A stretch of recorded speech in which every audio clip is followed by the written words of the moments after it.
Way better. Way better. Okay, cool. We did. I think we did it. Did we do it? We did it. Anyway, I'm gonna stop sharing screens, and let's get into it. Look, we got camera 2.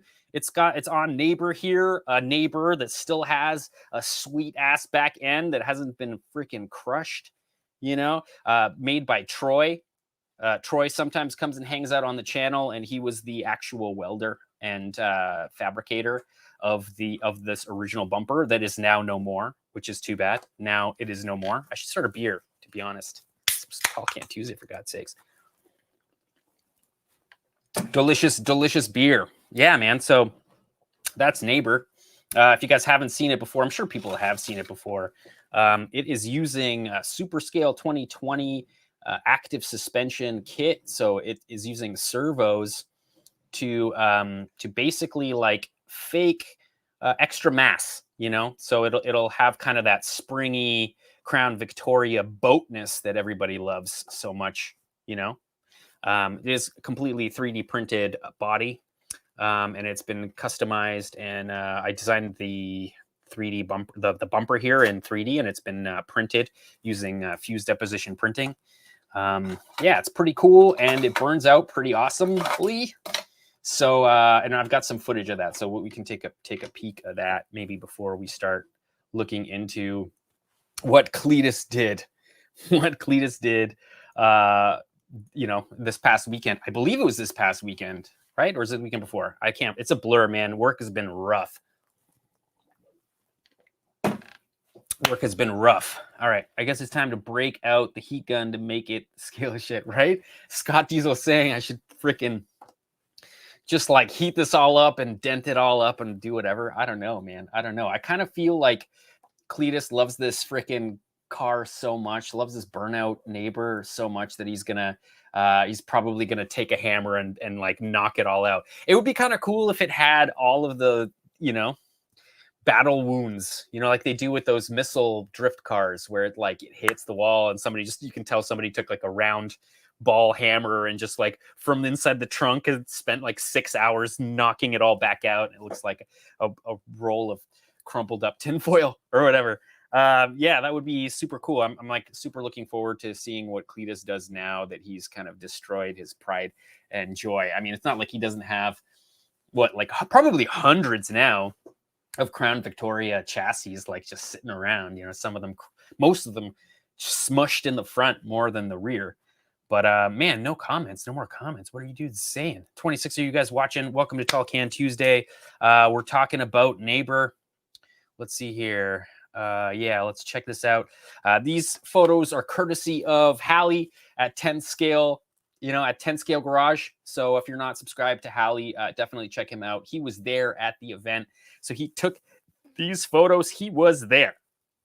He was in the pits there, and he got these right before this happened.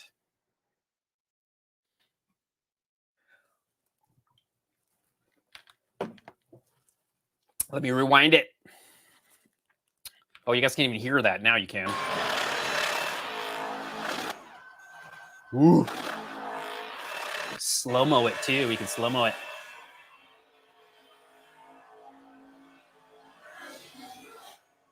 Boom. Man. That is rough. That is rough. Holy crap. It totally hurts every time, man. Totally hurts every time, Scott. But I don't know. I'm kind of glad it happened. I kind of feel like it was meant to happen. You know, why else throw so much power into such a cheap chassis? You know what I'm saying? But yeah, hell of an entrance for sure. You know, I wonder if it's because he experienced all of the Australian burnouts, you know, and I think they made a smaller just burnout pit in general, and they added all these kind of like just kind of sections, like spin-off sections, or what are tip-in sections, I guess. And I heard a lot of people's cars were damaged pretty bad. Like it wasn't a good time for all the other people that were part of the burnout competition. I think Cletus did a whole thing about making it larger, and I don't know. He talked about it a little bit after this happened. Yeah, for sure. Holy crap. So good. It's so funny. And then he just started right away. And I like in the video, he's talking about how you like looked, you know, he looked to see if fuel was spilling out, but I don't think he did, man. I think he totally forgot there was a freaking fuel cell in the back there. But thank God it wasn't just like pouring fuel out the back. I think it's on ethanol. I'm not 100% sure. I think it's on ethanol. Anyway, this is sick. So these are the kinds of shots that we're going to try to recreate with the RC neighbor. And we've been kind of playing around a little bit with how we can kind of make it look a little bit like this. It is going to be hard to get that smoke to just sort of horizontally come out of the back. I mean, let's hope the smoke bombs make that happen. You know what I mean? Let's see here. What are you dudes saying? No one's talking. Am I like missing out on the freaking comments? That's crazy, man. 31 of you dudes watching slow-mo RC neighbor without stickers and headlights yet. We're just trying to kind of figure out how to get this thing to move properly, how to make it look the part. Those are not the rims that we're going to use. Gear Guy actually printed out me some very scale replica Steelies specifically for this project that are going to go on when the livery gets here. Yeah, should be pretty freaking sick. Yeah, let's see here. What else we got? Oh, there you guys are. Nice. All right, wicked. It's hard to know what to talk about, man. But I'm like working it. I'm working it. Maybe a couple more of these wobbly pops, and it'll all work out, man. Shit. It's only Tuesday, dudes. It's only Tuesday. Anyway, this is us burning out. I thought it would be cool to kind of bring it up, and you know, after seeing Cletus totally destroy it, you know. Yeah. What's up, Pete? Hope you're having a good Tuesday, man. We are not using rubber tires. The front tires are rubber tires, but the rear tires are just drift tires. And they do powder out, and they do leave like quite the burnout. I think you can actually see it if I turn you off. Yeah, you can see all the powder that it leaves. Like each one of those black marks on the concrete there is a place that we burned out for a while. So it does, surprisingly, it does actually leave some material. It doesn't create any smoke, but I don't think it would, because we don't have a lot of weight on it, right? So I don't think you would get a very convincing burnout in a 110 scale, 10 scale RC car. And don't bring up Kevin.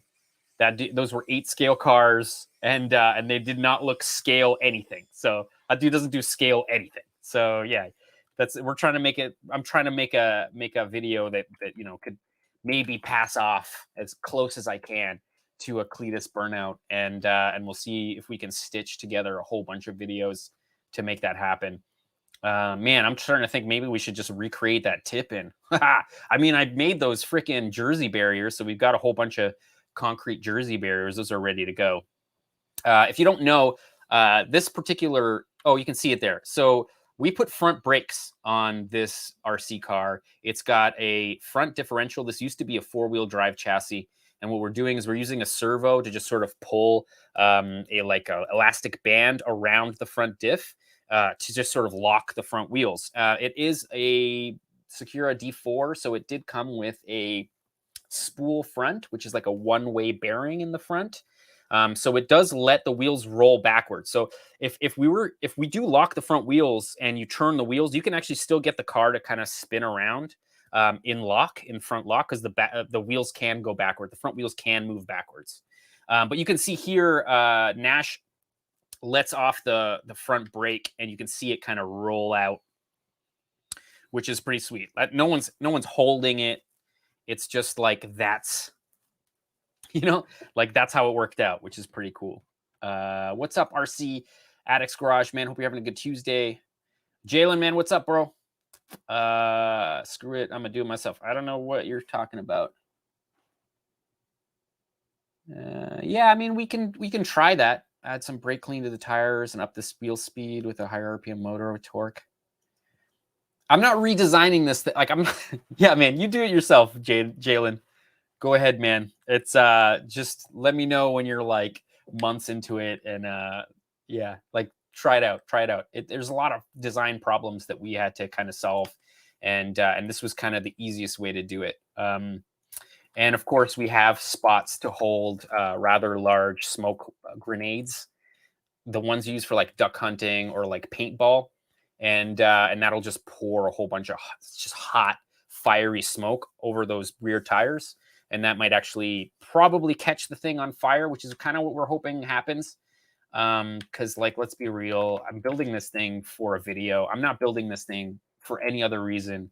Is that an ant? Little, little freaking ant? Look at the little ant. Little guy hanging out. Ants. Yeah, so we'll we'll do a whole bunch of shots. The supplemental smoke machine really helps out to fill out sort of the frame and give us the most smoke. There are a couple of shots that we did where the smoke actually got kind of caught inside the body, and when it started to do donuts, that smoke started to billow out exactly like it does with Neighbor, like in real life. And I feel like those are the kinds of shots that we're really looking for. I think the one, I mean, I've already shown you guys this, but yeah, this is the one that I think looks the most realistic here when it like pulls out like that. See all the smoke on the back there? Like what's funny is we ended up shooting, I don't know, a solid, I don't know, 20 minutes of footage. And I would say out of that 20 minutes of footage, we've got maybe 15 seconds worth of awesome. You know what I mean? So like there's this one, I remember somebody being like, it doesn't look real. And I'm like, yeah, all 20 minutes don't look real, but this one little freaking spot right here, boom, like there, holy freaking moly. I'll get out of the way. See how it just like it's almost like it came out of the tires, you know? Look at it. Look at it. This particular 720 that it does, this full 360, right from here all the way to like here. Yeah, like right here. I would say that's probably the best freaking shot of the day. Up to there. Yeah, that's fire. That's pure fire, man. That looks really good. Yeah, let's see here. Tyler, man, what's up, buddy? That ant was not to scale. No, that ant would take a chunk out of your leg, man. Let's just maybe like, yeah, no, that would suck. Could you imagine if ants were that big? Good Lord. They'd all be our friends. Right? Road beasts, man. It looks pretty good, I think. Right, Slade? I know. Some guy, I'm telling you, like some guy like a couple of videos ago was like, that doesn't look real. And I'm like, I know it. Of course it doesn't look real. Dude, it's 3D printed out of plastic. But we're getting close, man. We're getting close. We're getting close. And with the livery, the freaking police lights at the top, the bull bar on the front, it'll look really good. I'm thinking about creating sort of a dark figure inside, like a Cletus, I guess, with his hand out. So it'd be kind of cool if like some of the shots you can see the kind of the figure, you know, the driver figure, and then in other shots you can see the hand out, you know. That would be kind of cool. I think that's kind of something that's going to be needed to make this video look the best. I'm more concerned about cheating this thing, doing like a Hollywood movie magic kind of thing circa like 1995, like True Lies kind of model making, or like, I don't know. They used to make miniatures for a lot of things back when you know, CGI wasn't nearly as good as it is now. Yeah. So it's kind of cool watching documentaries all about these films where they had to make all these super scale models and blow them up. Super cool. Thanks, Scott. Much appreciated. Right, Scott. I know, man. I know. Jipper, man. What's up, buddy? If you guys aren't following Jipper, go check him out. I just released a really cool video doing like pretty cool slash FPV, but with like stabilized, gimbal stabilized FPV, which is super cool. Loving it, man. Jipper, man, you should do more videos showcasing your editing chops, because like you got them, buddy. Let's see here. Right, I know, Slade. It's gonna take a while to kind of, yeah, true. That's true. That's it. Such is my life, man. Such is my life, you know. Oh, Jipper, man, I'll send you. There's a wicked YouTube. Hold on, I can actually tell you. I can actually show you guys. There's a wicked YouTube channel that is all about practical model making in film, and they interview all these people from like the 90s. Here, I'll show you guys. Just give me a sec. I got to share my screen in order for you guys to see what's up. Oh, and in order to do that, I got to do this. All right, cool. So here it is. It's called Pierce Film Productions. I didn't put this in the description because I didn't know I was going to talk about it.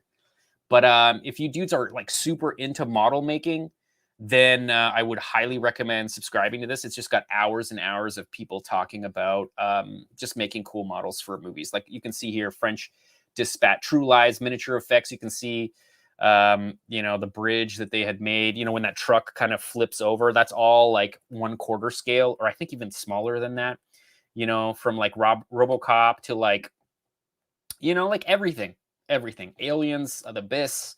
I think Waterworld's in there. Like there's so many awesome X-Men, right? Because I think they had that whole like Golden Gate Bridge was like a model. But yeah, check these guys out. Pierce Films Productions, man. Write it down. Go subscribe to this dude. He only has 25,000 subscribers. I don't know how. I'm thinking this guy at one point wanted to make a very big, like very like serious documentary about model making in Hollywood in the heyday of model making for film.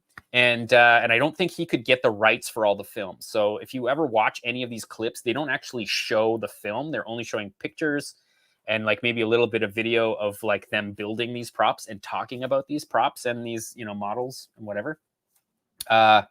So I'm assuming that's why this YouTube channel exists, is because like he couldn't get the rights to like show these films in this like documentary. And so he had to like re-edit these things, and he just made these like short clips. But my God, doesn't have a lot of freaking videos. Total Recall, man, like everything's in here, man. Everything. All the movies that I grew up watching as a kid that like probably got me into model making to begin with, which is pretty huge. And I'm gonna stop sharing my screen, and we'll get back to Neighbor.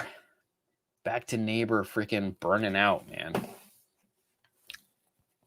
Yeah, I maybe need a new smoke machine. That thing just spits too much oil out. Like doesn't burn the glycerin that well. Can you make the totaled Neighbor? I don't know, man. Maybe. I don't think so. Like if I can barely finish the freaking Neighbor, I don't know if I'm gonna make the totaled Neighbor. We'll see what happens though. This is a new development. Yeah. So it's a new development, so I have to think about it a little bit. Yes. Oh. You know, Road Beast, they didn't. You got to watch this channel, man, because green screen back then didn't work that well. You know, like what they ended up having to do a lot of the times when they were using compositing with like blue screen and green screen is that they would do like multiple pass captures on film. So like they would use a motion capture rig, so that camera would be on a robot basically, and it would do the same move a few times, and then they would multiply expose the film by doing several passes with different types of lighting. So for spaceships, it would be like one pass would be just the lights of the ship, another pass would be just like a little hit of light, another pass would be this like dull spray. They would spray everything with this dull color. Like they had to do a lot of things to make green screens work really well. And that's not what they were doing. What they were doing with the models a lot of the time was they would like force perspective, and they would just make things look further away, but really the distance was just shrunk, right? And that's the kind of stuff that they were doing. And if you look at like Ghostbusters and stuff, like they were making full out high. They made Central Park in New York City in like what 1/48 scale, like the whole thing, just for that like what's his name, the Marshmallow Man or whatever, the Marshmallow Man. And I think the only thing they green screened there was the sky, you know. Anyway, interesting, man. It's just something like, it's the reason why I probably got into film when I was a kid. Just too bad CGI just destroyed everything. Make the hand hang with the American flag. Yeah, buddy. Manual cruise, man. That's a great idea. Yes, dude. I will do that. I will freaking do that. That's a great idea. All the bald eagles, man. All the bald eagles. All right, hold on. I'm gonna like keep this playing because like it's a still image. Have you seen the RC demolition where they make bodies out of aluminum or some sheet metal and smash them up? Oh, cool. No, I don't know. Slade, man, what movie is that? Let me know, buddy. That sounds awesome. Anyway, I thought I would kind of talk a little bit about Neighbor because we're building Neighbor, and Neighbor had a terrible accident. So, you know, I thought I'd talk about it. But we should get to more of the list. Let's keep it moving. Let's keep it moving. All right, we're gonna do the segment. Let's see here. I'm gonna do this. Look at this segment. Look at this. Yeah. So, man, all right. So I guess gasoline cars are freaking done, at least in terms of in terms of the prototype world. It seems like they're done. Hyundai, man, is coming out with a lot of really cool stuff, man. Like I don't know how cool this is, but I kind of think it's super cool. But then it's kind of hideous in like a very K-car kind of way. But then I keep looking at it and I'm thinking, this is a concept car that was made today, you know, and it's just like they're obviously taking cues from like late 70s design, like into early 80s boxy car design, right? Which I think is hilarious. Yeah, it was saw that concept last year. It was super. I'm telling you, man, right? Super VIP. Yeah, totally. It's totally a wild idea, but anyway, so like they've been releasing a whole bunch of stuff. I'm sure this is old. This is just new to me, so hopefully it's new to you. But if it's not new to you, I'm sorry. But cool to talk about regardless. Yeah. So I guess the only real new elements are like the lights and some of the kind of the finishes, I guess, that make it look kind of, you know, like it's from 2020 ish. Let's see here. Old Waiters Object says Hyundai N version. I know, dude. That's coming up. Let's see here. Hyundai. Yeah, so this is based on the 1986 Grand. No, that's the other one. Grandeur. The Grandeur. I don't know. This one was also sick. I don't know if you've seen this one, but this is also freaking electric concept, man. Goddamn pony. Oh man, it's so awesome. I don't know, like, I mean, it's not, but it's awesome. Like, it's awesome in how not awesome it is. Also, check out the Nixie tubes, man. They got Nixie tubes on the dash. It's such a concept. I highly doubt this thing moves. They pushed this thing out here. If it's just not like completely CGI, which it could also be completely CGI. I wouldn't doubt it. Just the reflection on the windshield might actually just prove that it's total rendering. I don't know. Still cool, man. Still cool sleeper. Yeah, super quiet and super freaking fast. I don't know. I thought it was cool. I thought we should check it out. And then Aldrez, man, this is for you. This is so this is the Hyundai N version 74, 100% electric. They say 680 horsepower. It's another one that I don't know if it moves. It might just be a big block of clay, you know, like with like wheels that spin. I'm not sure. That's obviously a rendering. Kind of cool though. Looks really cool. I was kind of laughing at how Sylvia-esque it looks, doesn't it? Doesn't it have that like Sylvia vibe? You know, it kind of looks like that not prototype. It was like a Resto Mod DeLorean somebody made that had the same kind of headlight treatment with the like kind of furrowed brow. And then, yeah, something about it from this angle has that kind of like Sylvia vibe, you know, a little bit in the proportions, maybe. Oh, right. Top Gear did a test drive. Sick. Oh, so it does drive. Sick. Okay, well, that's what I'm going to do after Tall Can Tuesday. I'm going to go check out that Top Gear episode. But it's kind of cool. Of course, as an ass man, you know, I love the hips. Look at the freaking hips, man, on this thing. Ah, that's so cool. It's got this like Group B vibe to it too, which I kind of feel like is like the new trend. It's like the newest trend-setting thing in design for at least for like customization. All the guys that do the craziest wide bodies seem to be kind of taking a lot of cues from the Group B cars. This is super sick. So obviously the one 2022 is at the bottom. 1974 is the top. You know, also love these kinds of illustrations. This kind of like industrial design style is so cool to me. Look at that, man. Love me some hips. Yeah, man. Aerodynamics or just fat ass. I don't know. Oh, it's goddamn fat ass. Okay, yeah, looks the diffuser is sick too. Like all of this stuff needs to be lifted for RC making. You know, I should get out of the way for this one. There you go. Look at that. Ooh. Oh, look at these like cool vents. And then like whose idea was it to put these little like freaking white things around the vents, man?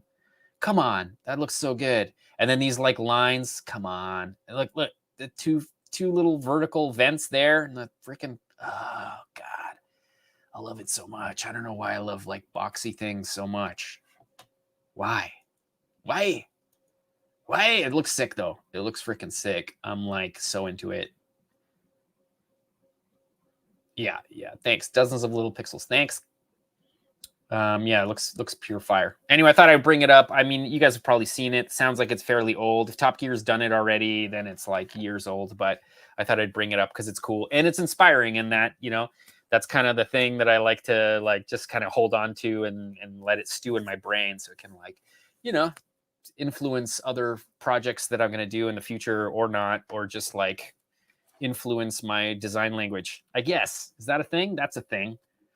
Nash has become a responsible adult. Not that he wasn't before, but for a while there, you know, he was quite a freelance spirit, and now he's had to unfortunately get back to working life. So he's working really early mornings, and his job has a lot of overtime. So he's making the money, he's making the paper.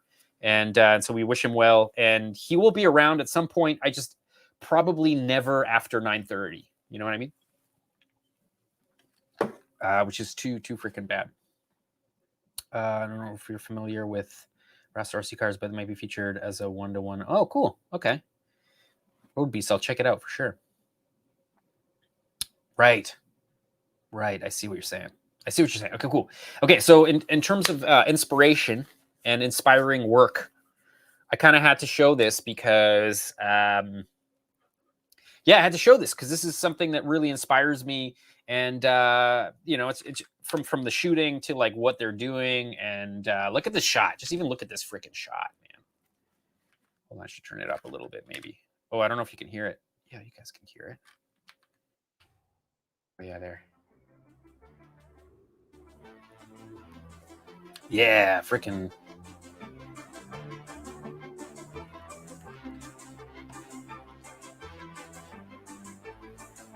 Nice. Oh, such a good shot. God, come on. Yeah, so this is a company that does carbon fiber bodywork. Very, very high quality bodywork. And not bodywork, like hand laying carbon fiber, you know? So what these guys did was they actually made a pretty much 100% carbon fiber BMW 2002. You can see them in the background there. See them there? So this whole wide body BMW 2002 is all carbon fiber, like all of it. Not like all of the body panels. I don't think the chassis is or anything. But what a sick build, and what a sick video. I love all the shots. Everything about it is fire. Even the color grade is fire. And the like paleness of it all is super cool. And the fact they got a white freaking void room. God damn it, man. Where do these guys, like, where's it cost to rent that? Anyway, it's from Son of Cobra Motorsports. They only have one video, and that's the video. The reason I have that video, or I saw that video, was because I think the Stance Works, the guy that's making the that Ferrari with the K24 Honda motor, turbo Honda motor in it or whatever, they're making his front hood and like cowl out of carbon fiber. So he shouted them out, and I went to their channel and checked out that video, and it was super fire. It looked really cool. Yeah, let's see here. Yeah, right. Yeah, I know. It's something about those all carbon fiber builds are just like pure freaking fire, man. Pure freaking fire. Yeah, man. All right, let's keep moving. Let's keep moving. Unless you guys have something else to say about that. Yeah, Slate's out on stance work. Slate's telling me drink beer. I will. RC Garage, man. What's up, buddy? Yeah, I don't think I can find that pickle beer in Canada, man. I don't know if it comes in Canada. Prusa. Oh, yeah, you can see the Prusa. Check it out. Yeah, that's right. Spaghetti Cam is back. Spaghetti Cam is freaking back, and we're printing a part for the RS200. You can see it right there. It's happening. It's happening, man. I kind of cleaned up a little bit, although everything's still... It's like I took my mess and I like compartmentalized it. I like kind of organized it, but I made smaller messes, and then I put those smaller messes into bins. And now I've got mess in bins. Guys, I need a bigger space. But yeah, it's working. It's working. What's up, Matt? Hope you're having a good Tuesday, buddy. If you guys aren't subscribed to Scale Builders Guild, go check him out. He's always doing some cool stuff. Hopefully we're collaborating with some stuff in a little bit. Also, I still have his, Super Baja Ray, and I'm doing kind of a collab with Double Clutch Productions about that. Kind of waiting on some parts for that, just some actually some fluid, some diff oil for that, and some shock oil because I like ran out. It doesn't matter. You guys will find out about that later. And then also I've been heavily working on the RS200, and we're going to work on that a little bit today. So it should be kind of like a weird Kpop RC live stream because we might actually, I did prepare myself with, I mean, watch the battery die. No, it doesn't feel like it's going to die. Oh, yeah, it doesn't feel like it's going to die. Want to take the Baja back? I can take the Baja back. No problem. I definitely can. What's up with your neighbor? Which neighbor? My like internet neighbor? Abraham? Like neighbor the car, or like neighbor my neighbor? My neighbor. Sometimes the internet sucks. It's not their fault. It's just because there's like 3 units on one internet, and like the more Wi-Fi devices you start throwing at that old router, gets hot and it starts to do stupid things. Like I'm assuming that's what's happening. I don't know. Yeah, 2 weeks I'm off to Vegas. Oh, okay, wicked. All right, buddy. Let me know. Let me know when you want to meet up. We can do that. We can trade back. I hope you don't mind if I hold on to the Super Ray for just a little bit longer. I gotta shoot a bunch of stuff, and like, to be fair, this is becoming an extremely busy time of the year for me for some reason for work. We're like back in full swing, and like it's gonna be a rough month for me. I just said dead neighbor. Oh, no. Oh, sorry, buddy. No. No. Neighbor is neighbor is Cletus McFarlane's. Yeah, it's Cletus McFarlane's. Oh wait, what am I doing?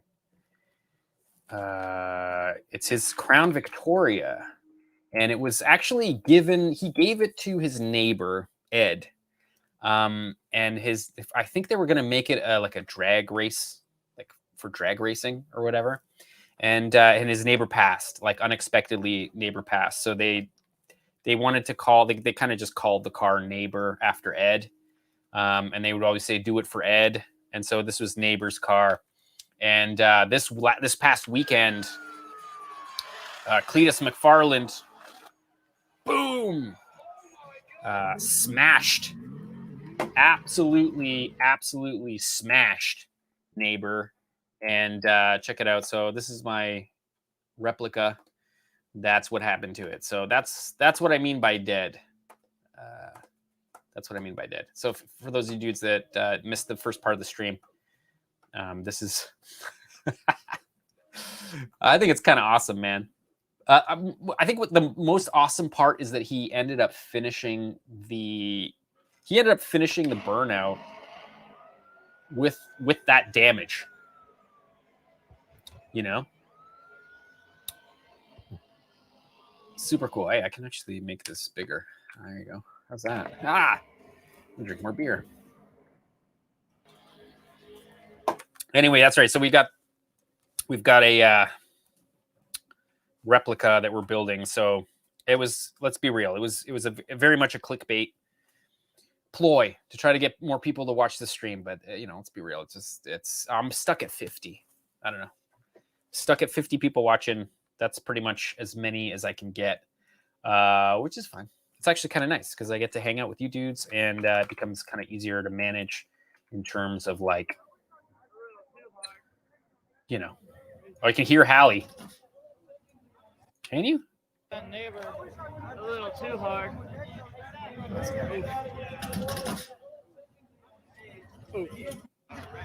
It's crazy. Garrett's son neighbor, a little too hard.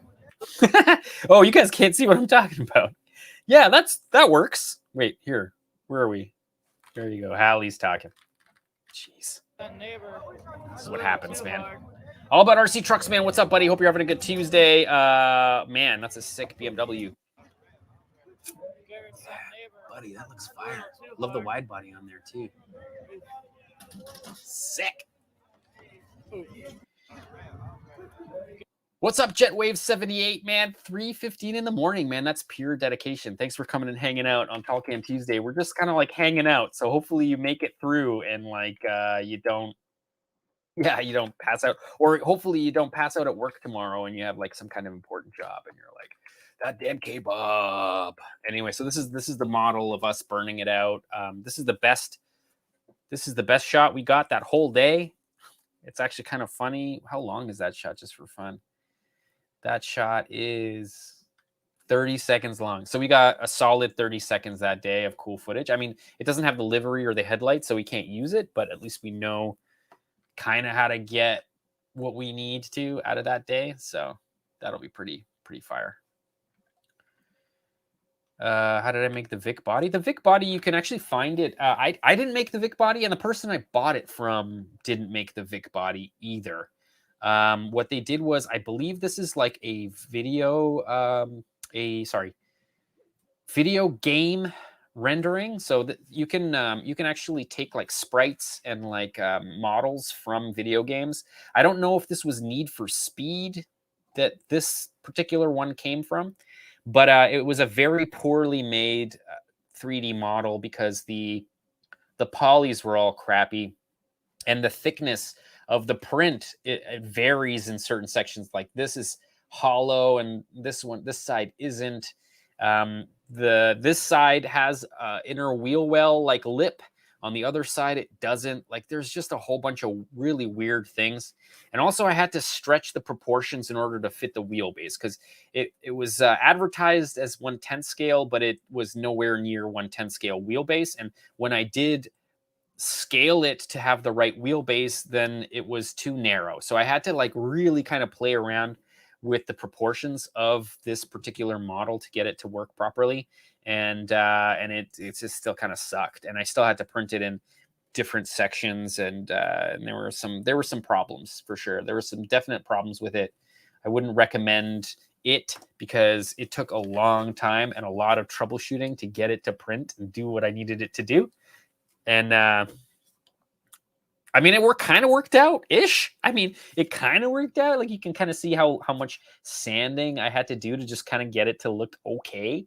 And it still doesn't look great, but there's going to be a total livery here. And it is a Crown Victoria, so, like, I don't particularly care too much about, like, the fit and finish or the bodywork and, like, the crunchy stuff because, like, does it really matter? You can see the FDM 3D printed layer lines on the actual license plate, which I guess will be covered with a license plate, so that won't be a problem.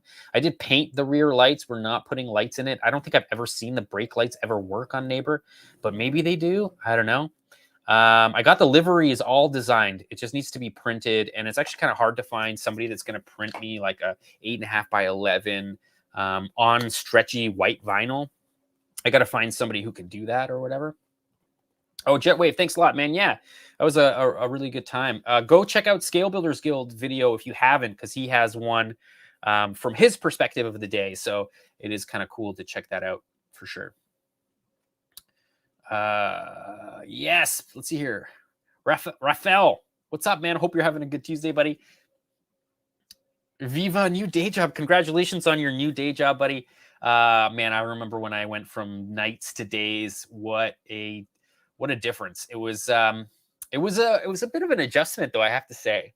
It's almost like I felt like I had less time when I went onto day shift because I don't know. I don't know. Maybe I feel like I got more sleep when I was on the night shift just because I could like. Maybe it was just quieter during the day when you could sleep. Anyway, I'm going to stop talking about it. But yeah, congratulations, buddy. Congratulations. Jalen, man, I'm getting some cheap parts now. I have a cheap one. Yeah, cool. For this setup, rip my bank account. Oh, I know, dude. I know what that's like. Wait, what sucks? Oh, this doesn't say your video? What? Shut up. Go check it out, man. Skill Builder's Guild video is actually really good. I would say that narratively probably makes a lot more sense than mine does. I like to just slam stuff together. It's bad. What about Roman Atwin? I know, like these guys. Like, look, man, I'm trying to make a scale replica of Neighbor, the Burnout car. I'm not trying to make an RC car Burnout. Okay, so like, there's like a massive difference between those two, right? If I wanted to be Kevin, whatever that British dude, and like take a 8 scale buggy and lock the front wheels and burn it out with 8S of batteries, great. That's great. That works. And that's exactly what he was after.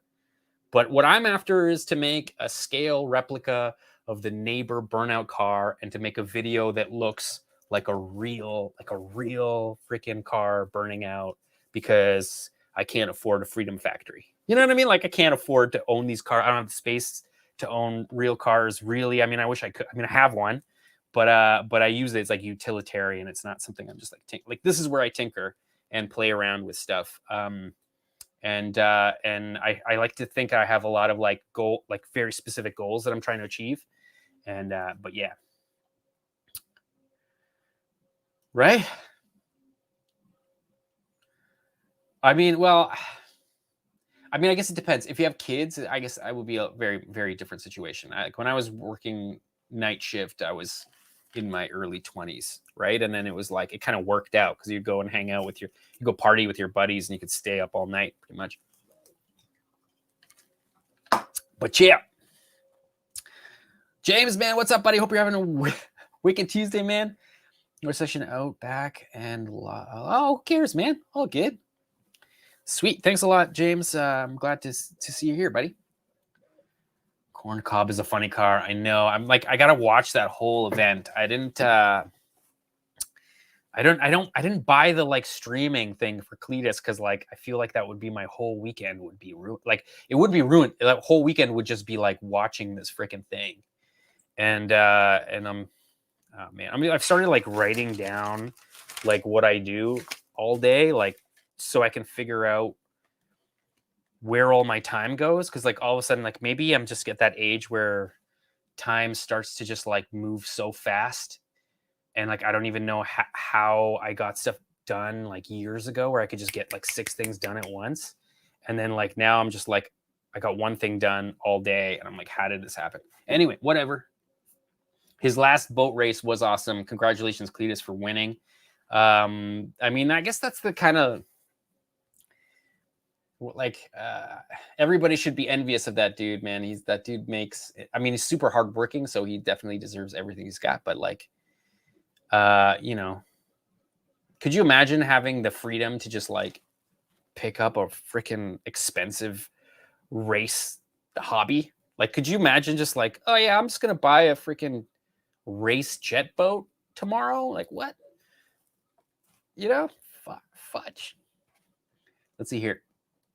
RC version of the BMW. Oh, dude. Oh, nice. Sweet.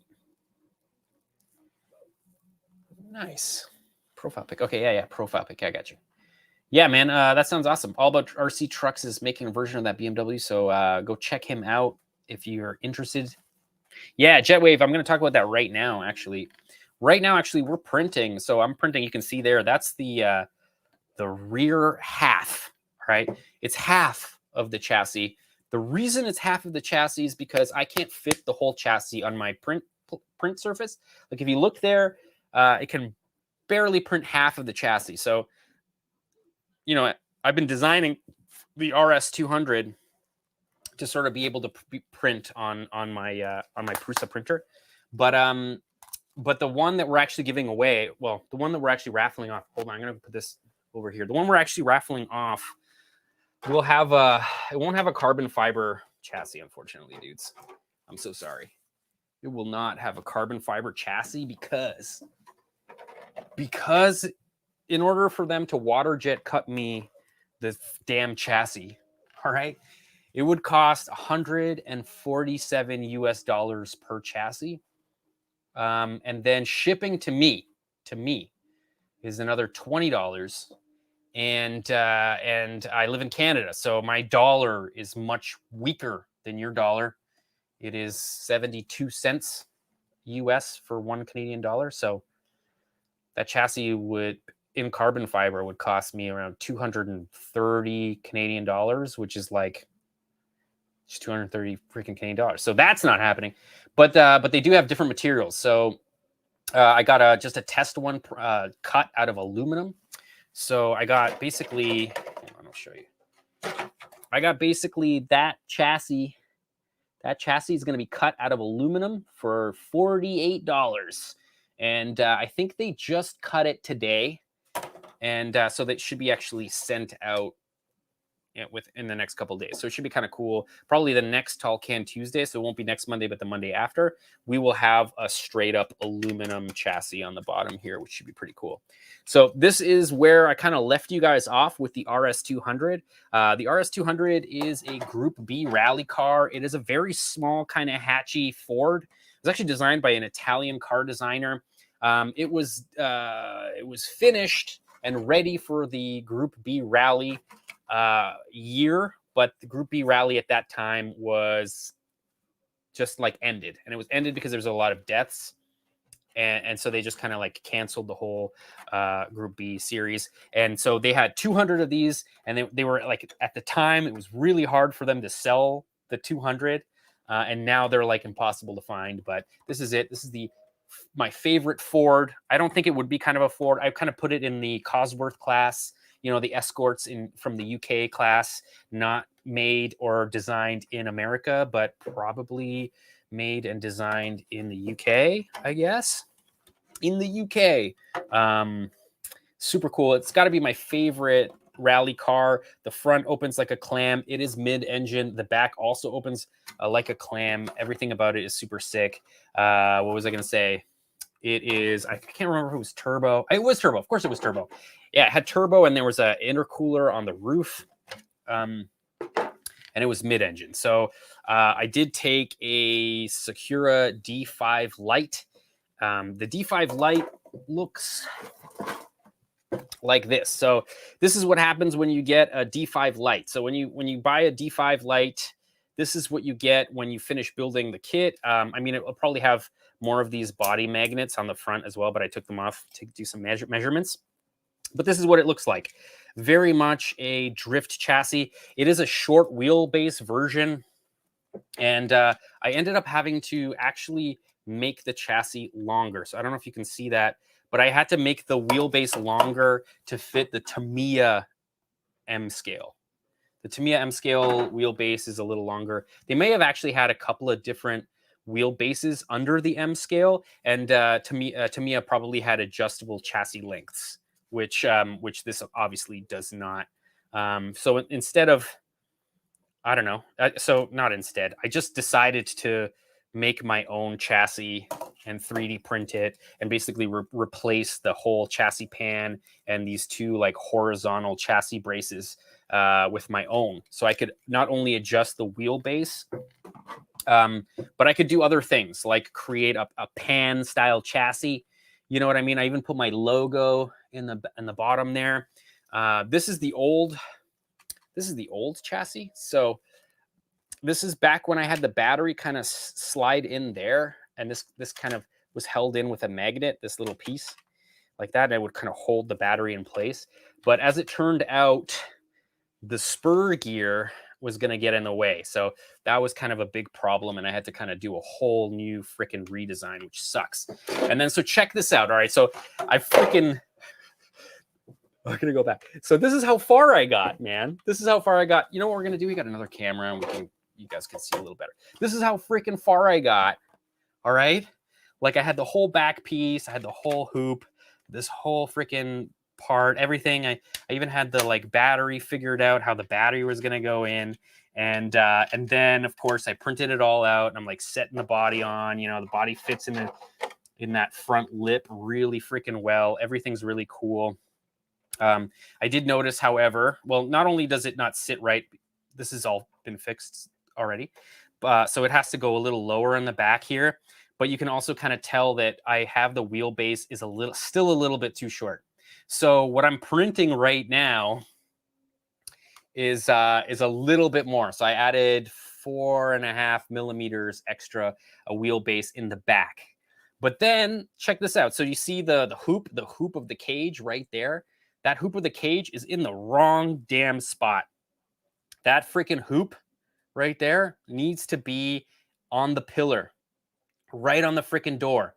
Like when you open this door on the RS200, there's pretty much a firewall right there. This freaking window right here looks into the engine bay, which I think is kind of hilarious. So you can see how bad, I mean, this is just like goes to show how freaking anal I am and how freaking OCD I am. That if I painted this body, you wouldn't see any of this. So it wouldn't really freaking matter. Like I could have probably kept this here and it would have been fine. Nobody would freaking cared, whatever, right? But like, this is me, right? Fudge.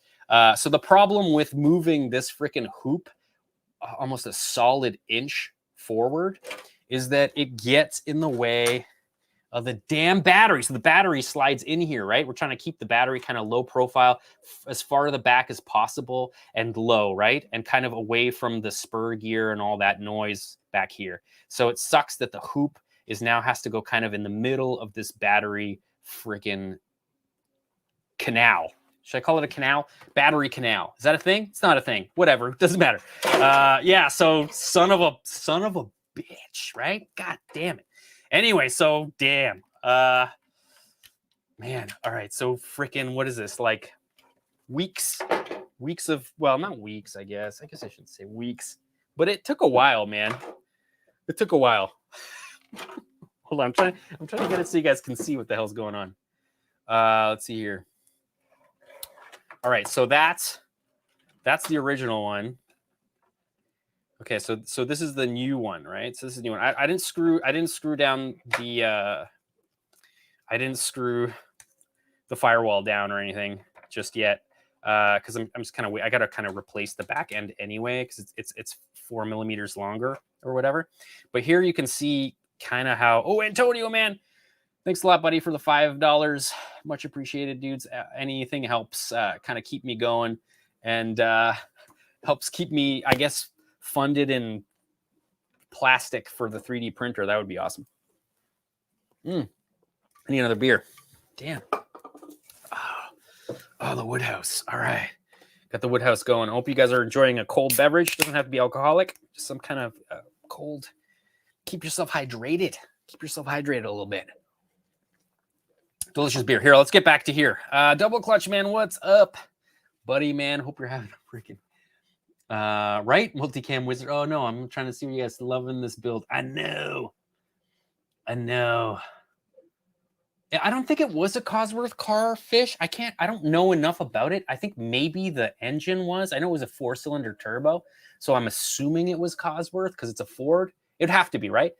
That's like when it came from that era. So like the Ford Cosworths, and then into the Ford RS200. So I'm assuming yes, but I don't know. There may have been some weird relationships there. It's like a part of a history that I'm just like not well versed in at all. So it's kind of something that I've been reading about and learning as I've been going. And I hope people can keep teaching me things about it as well. Cause like, you know, nobody knows everything. I don't know everything. The best part about all of this is just to like keep the knowledge coming. You know what I mean?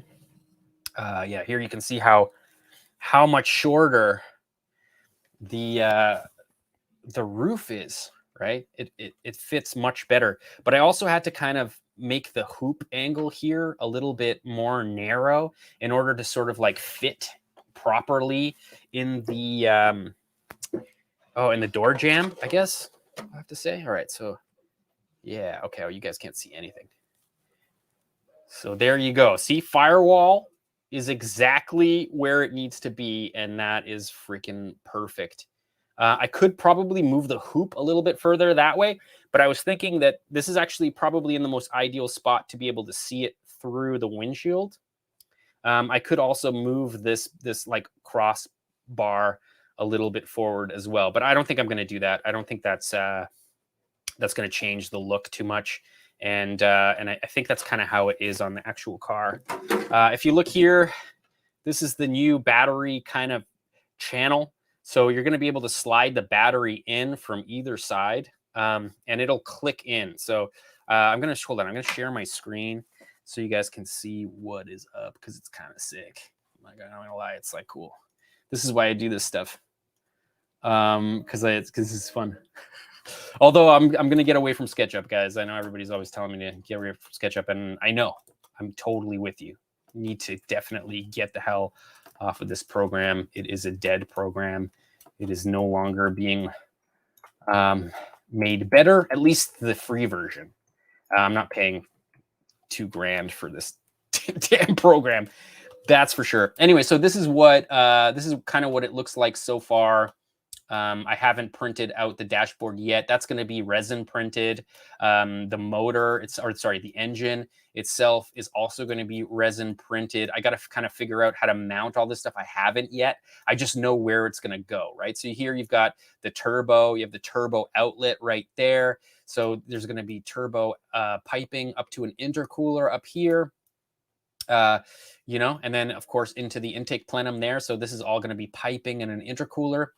The turbo is in the perfect spot. I kind of don't think this is right for what it is. I may have made the turbo kind of comically large. Because I know there's like a duct here. Some of the race cars actually have the glass here is kind of like pushed open, and there's actually an intake there for the for the inlet air for the turbo.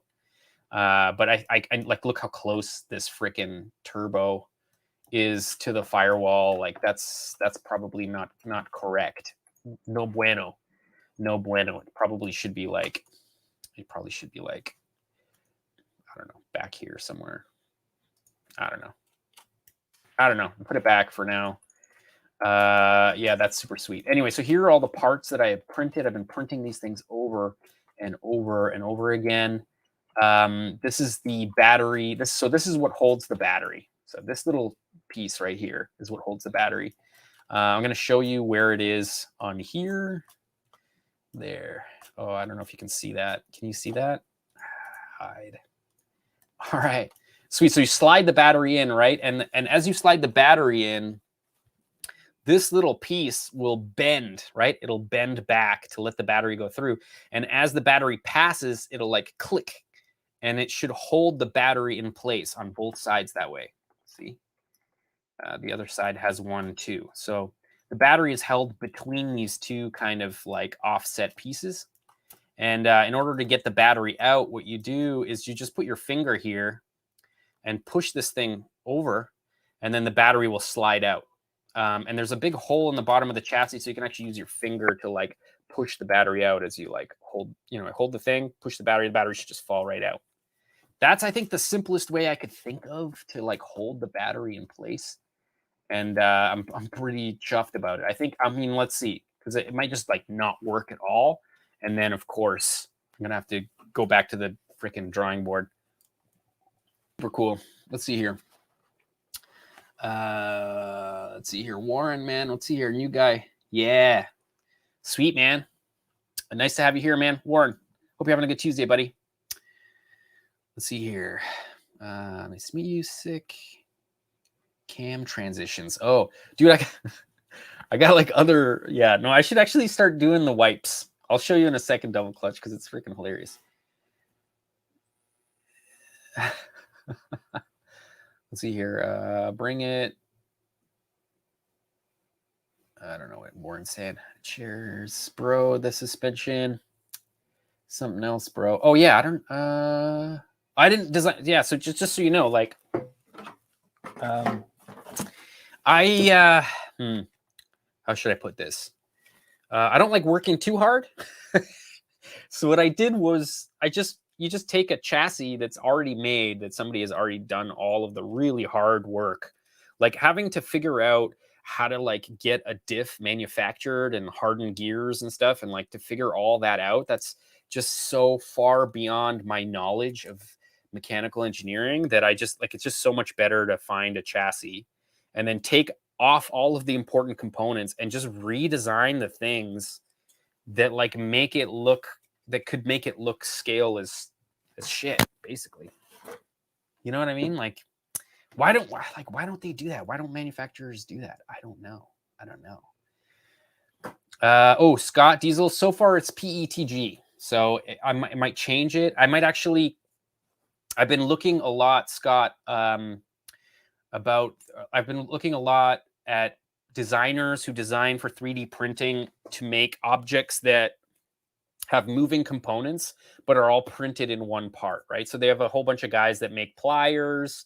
They make a whole bunch of things, and it's just printed, and it's just thin in certain areas. So you're creating a machine basically out of one part that has flexible joints. So I think the idea for this is just to like create some kind of like weaker spot, or something that kind of flips back. I don't know. I actually have like a way.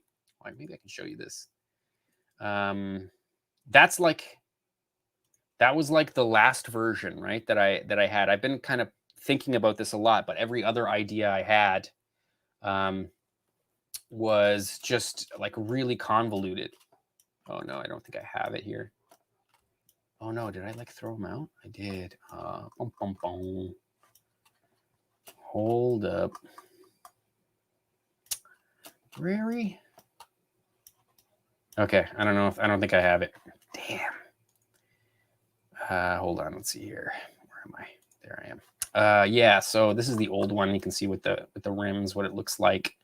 And this is the old version. And yeah, I just had like a lot of issues with the spur gear kind of getting in the way. So we had to redesign it. But I'm looking for, I had these like clips.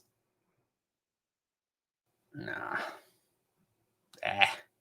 All right. Oh, wait, maybe view hidden geometry. Is it in here?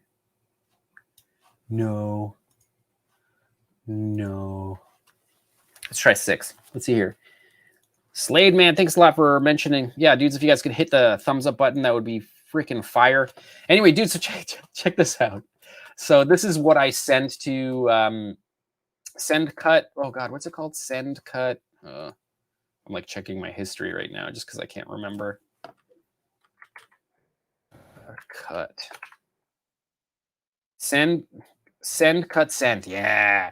So there's this website called SendCut Send, and they do like water jet, laser cutting, that kind of stuff. And you can just upload a DXF file. There's like a couple other formats that you can upload.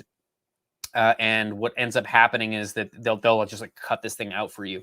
And I got a quote for a carbon fiber 3mm thick chassis, and it was just like way too much money. It was like way too much money. Couldn't afford it. It's like, I mean, if I bought it, well, this is a losing money project anyway. So I guess it doesn't really matter, but it's going to end up being an aluminum cut, at least for the first one. We'll see. Maybe we'll cut some carbon fiber ones later. I doubt it. I don't think so. Fish Built, man, thanks a lot, buddy. That's much appreciated. Cheers, man. Hope you're having a good Tuesday, and it definitely helps. Thank you so much, man. Oh yeah, there's going to be a chance to enter this raffle, but it's going to be I think there's only 6 spots. I just have to make sure. I think there's like six spots open, but right now we're not selling them right now because like I don't want to go through an audit all of them right this second. When I get like a runny nose. Anyway, but yeah, much appreciated, man. We'll let you know. The next video is going to come out soon. It's just I kind of been designing it before I've been shooting it, which is, I think it's smart because I'm not going to be making a video about designing the same part like 80 times, which I kind of feel like would happen if I was just kind of documenting the whole process and just be like over and over again. Like, do you know how many times I've printed It's freaking nutty. Hold on. It's really funny. Actually, it's kind of funny. Yeah, no, it is kind of funny. Oh, this is so good. All right, wait. Let's do this. This is funny. All right, so first one. So this is the first one. And it was kind of like, I mean, I didn't print, I printed the holes this way just to just like make sure I don't waste material. The infill on these is pretty crappy too, just because like I'm trying to make sure that everything fits before printing things with like 3-dimensional honeycomb patterns and higher infill. That usually makes it pretty stiff. This one, I had the battery sit horizontally in the back behind the seats, but that got really in the way of the spur gear. So that didn't work. So that's garbage. Then we got to this one. What's cool is that it's got like a radiator in the front, and I used like rubber, like I don't know, 14 gauge wire sheath to make the radiator hoses, which is kind of cool. You can see the other one on the bottom there. I guess it's like it's the little things, I guess, that make it awesome. Yeah, and it kind of does it well. I'm modeling it after the RS200, so the cage is very similar, very, very similar. Even the back with the like glass in the back is the same. But yeah, we're gonna do some stuff in resin. I think we're probably gonna do the cage in resin, and I'm gonna send an FDM version of that cage to the winner as well, so that they have FDM versions of the things that can break. I think that's the idea. Bashing proof, yeah. JL Customs, we don't really like, I mean, we just we're drifting most of the time. Drifting seems to hold up. Yeah, it holds up for sure. Hold on, let me see if I can find media browser. I'll show you my, like, I mean, drifting is easy. It's just easy on the chassis. I mean, it's not necessarily all the time. It depends on the driver, really. Like, some people are really hard on their cars, but let's see. Oh yeah, here we go. Here we go. Haha. Oh. Yeah, so that's the Hilux build there. That thing's pretty much 100% 3D printed. You know, and it's printed with PETG, right? So what is it called? PETG is a much stronger filament than PLA. I wouldn't, yeah, I wouldn't print anything with PLA RC stuff anyway, unless it's like prototype stuff. And the PETG stuff seems to be really strong. Yeah, really strong, for sure. Yeah, so that's the Hilux build there. There's a whole build video about this particular build, so definitely check it out if you haven't on the channel. It's pretty sick. Like, I mean, it's pretty great. It was a collab with oh my god, why am I blanking? I'm gonna say Super Scale, but it's not. It's Scale Addiction. Scale Addiction? Yeah, Scale Addiction. Jesus. Yeah, so I use I use the Prusa printer here. You can actually see it. Hold on a sec, bud. All right, so check it out. It's actually printing as we speak right there. Here's the other camera. You can see it printing there. I have to admit, all right, I have another printer. I mean, ever since the beginning of 3D printing, back when the Cupcake printer was out, I was always drooling over 3D printers. And the first one I got was the raw stock CME CNC 3D printer, and it definitely is aged, but it is a Delta printer, so it uses 3 axes to sort of like print, and it is faster than the XY printers, these ones. But the Delta with the arm, it does introduce a weird wobble to lines, because in order to make a straight line with 3 servo or 3 stepper motors controlling the height of 3 arms, you would need to move all 3 stepper motors at the same time to draw a straight line, and that just introduces this like weird wobble, which I would say is probably the worst part, but it's faster. It actually does print much faster. The heating bed, this one is a 24 volt heating bed, and a lot of the Creality printers are 12 volt. So it just takes longer for the bed to heat up. There's a whole bunch of stuff. The thing with Prusa is though that they take care of their people, and they are always updating the firmware and creating like more reliable things, more reliable software, and also updating their printers whenever they can. And I've, to be honest, I have never, like, this is $1,000 US, right? And I still had to build it, which I would recommend doing, because then you understand it. You understand how it works from top to bottom. Don't buy a printer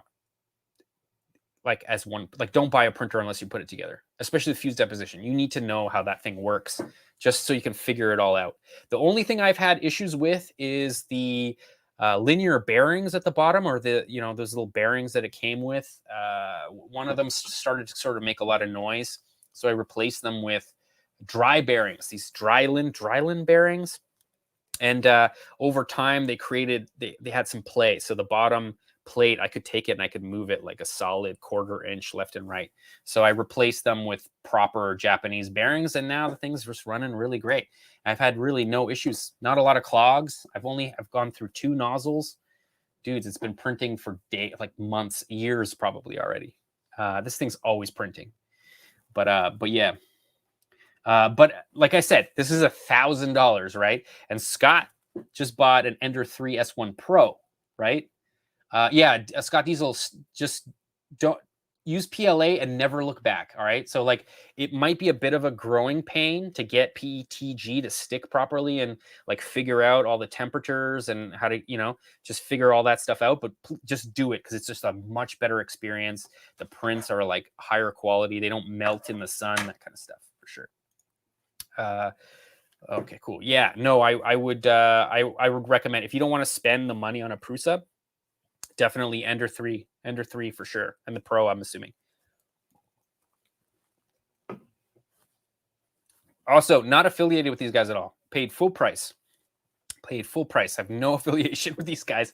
I might have a little bit of affiliation with Creality, because they did send me a resin printer that I haven't used in a long time because it's stinky. Whew. Yeah, sweet. Anyway, where was I? I can't even remember. Oh boy. Yeah, so that's kind of awesome.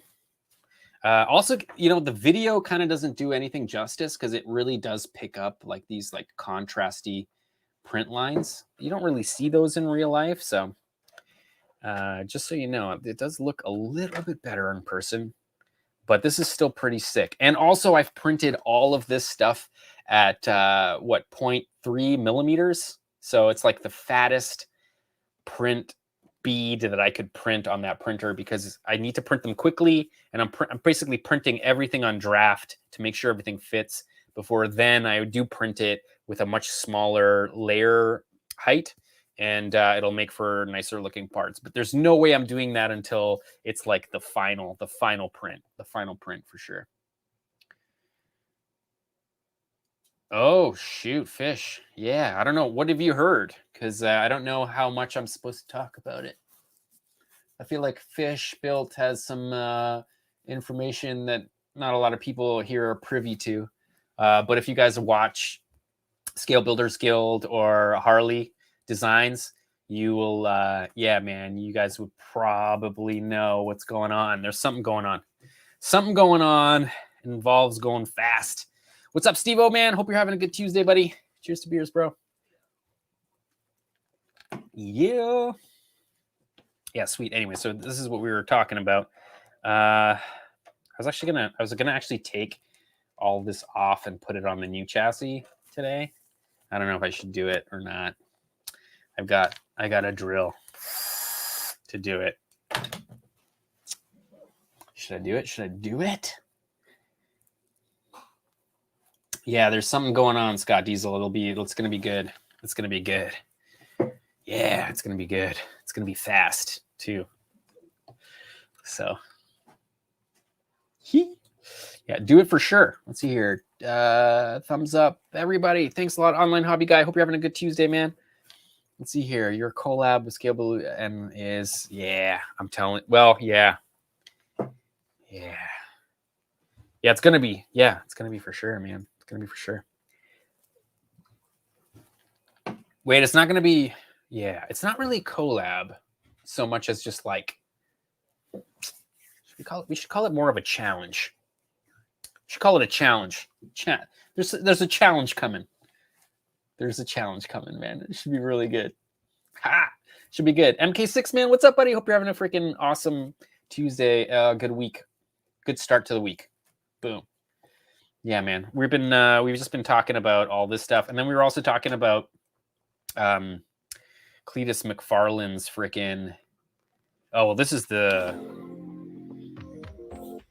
like fully 3D printed drift chassis with PETG that like it's actually held up pretty well. But no, we were talking about, let's see here, Neighbor. Yeah, Neighbor freaking. Oh, come on, computer. You can do it. You can freaking do it, man. Come on, computer. Come on. Yeah, there you go. Ugh. Damn computer. Boom! Yeah, that's what we were talking about. Wait, we should slow-mo it again, because that's always good. Oh, yeah.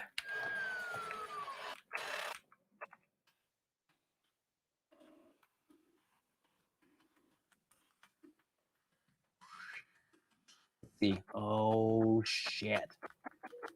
Boom! Oh, you can see you can like actually see the bumper like crumple right there. Ooh. A Jersey barrier, didn't even see it coming. Oh, it even took out the lights on top of the Jersey barrier, man. Check it out. Bang! It's pretty good. It's pretty good. There's other ones too. There's like a whole bunch of angles. You can see how much. I think everything goes flying forward. Oh no! Wait, what? Where is it? Oh yeah, right here.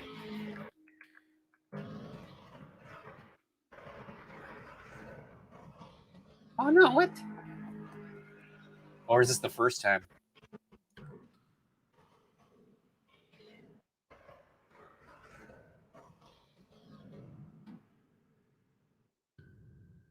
Oh, okay, right. It was the second one. Sorry, it was the second one that did it. Here we go. Oh, it turned the camera off. Hold on, frame by frame, frame by frame. Turn.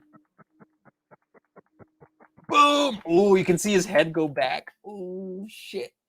Yo, Cletus, man, your neck must have been super sore. Garrett, man, holy crap. Look, like, you can see how hard his head snapped back because the lights. All right, so the light streak, right? Look at the light streak. Okay, look at that light streak. All right, so he's shooting 1/60th of a second, right? So his head moved back that distance in 1/60th of a second. That's whiplash territory, man. That guy got hit hard. I mean, I guess they have that like foam protection on the neck, maybe, or is that in? I don't know, dude. I don't know anything about it, but all I know is that would hurt. Oh yeah, here we go. Boom! God damn it. Anyway, that's what we were talking about. If you guys are just joining us, what is up? I'm Kpop RC. And welcome to Kpop RC's freaking live stream on Tuesdays. We call it Tall Can Tuesday because there's lots of beer. I'm trying to keep it on the DL in terms of branding because, like, maybe that's the only reason we've been stuck at 50 views every week, or I make a crappy stream. Starting to come to terms with that. Boom! All right. Ah, that's why. Okay, yeah. He always wears the hands device. Okay, yeah. Let's see here. Eric, man, what's up, buddy?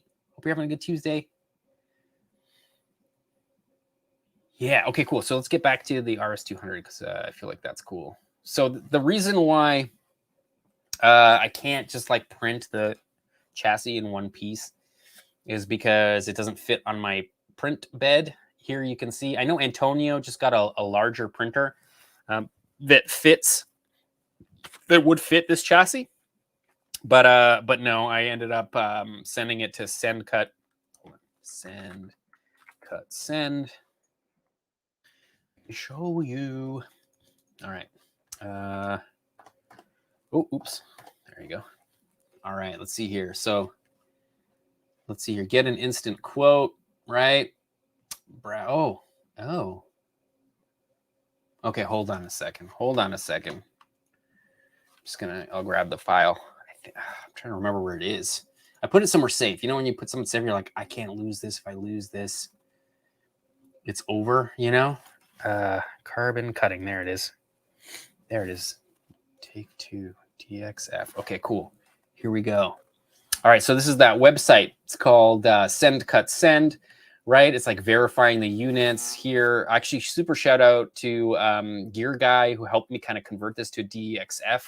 That's pretty much the reason why I'm going to totally decide to ditch SketchUp very shortly, is because like I couldn't get a flat DXF export out of SketchUp, which I think is just like the stupidest thing. Like DXF is such a standard format for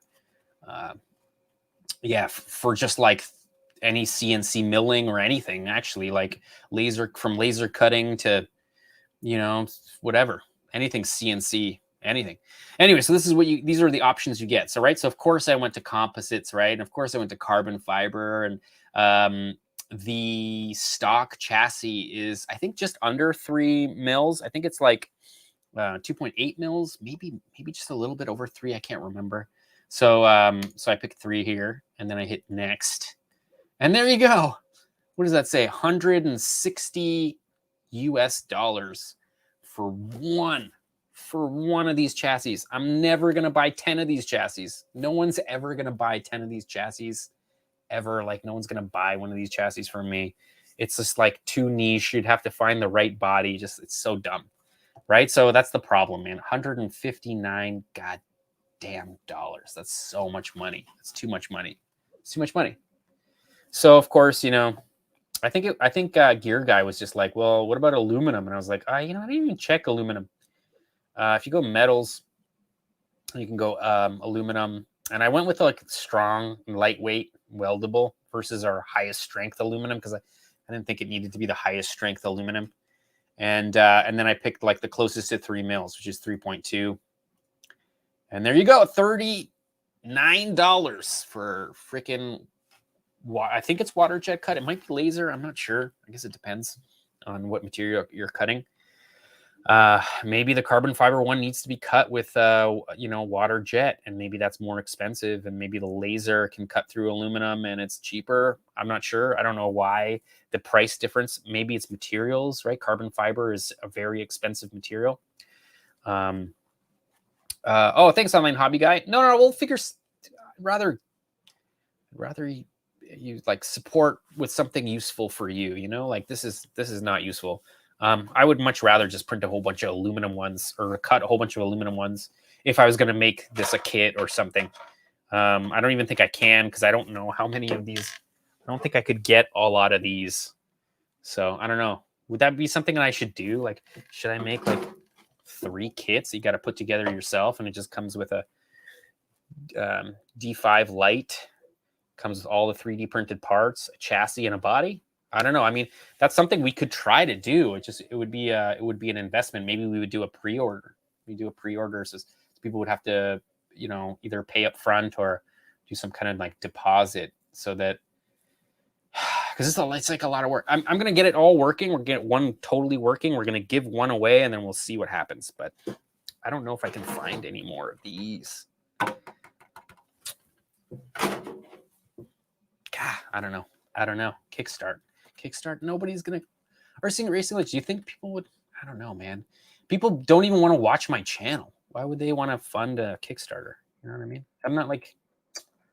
Maybe I'm just self-deprecating a little bit, because you burn out after a while. You like work really hard, and then you don't get any, like, it doesn't even grow, or it grows really hard and then it just crashes, and you don't even know why, and then like you're just like, dude, I just gave my whole weekend to this, and like, for what? You know, like nobody's even watching it. So it's either I like try to become more clickbaity and spend way more time making things that I think people like, or I just like go towards just what I want to do and screw trying to be like tickle the ball sack of the YouTube algorithm. You know what I mean? OnlyFans. Ha! Yeah, true. That's true. I'll do the whole like. Have you ever seen those dudes that like take a picture with they like take their phone? If you take your phone and you like you do this with your finger like that, and you hold it on your phone, it looks like you're like teabagging somebody in the face.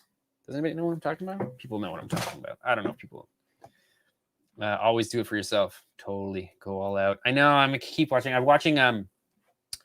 There was actually a really awesome interview with Cletus, with Garrett from Cletus McFarlane Racing. Him and what's his name? Atwood. Him and Atwood did a podcast together. If you guys are like, if any of you guys are like trying to make RC any kind of YouTube channel and you're like trying to become successful, don't listen to me, by the way, because I actually have a very unsuccessful YouTube channel, which is funny. You say, oh, you have 130 subscribers. No, I do not have 130 subscribers. Like 3% of my subscriber base watches me.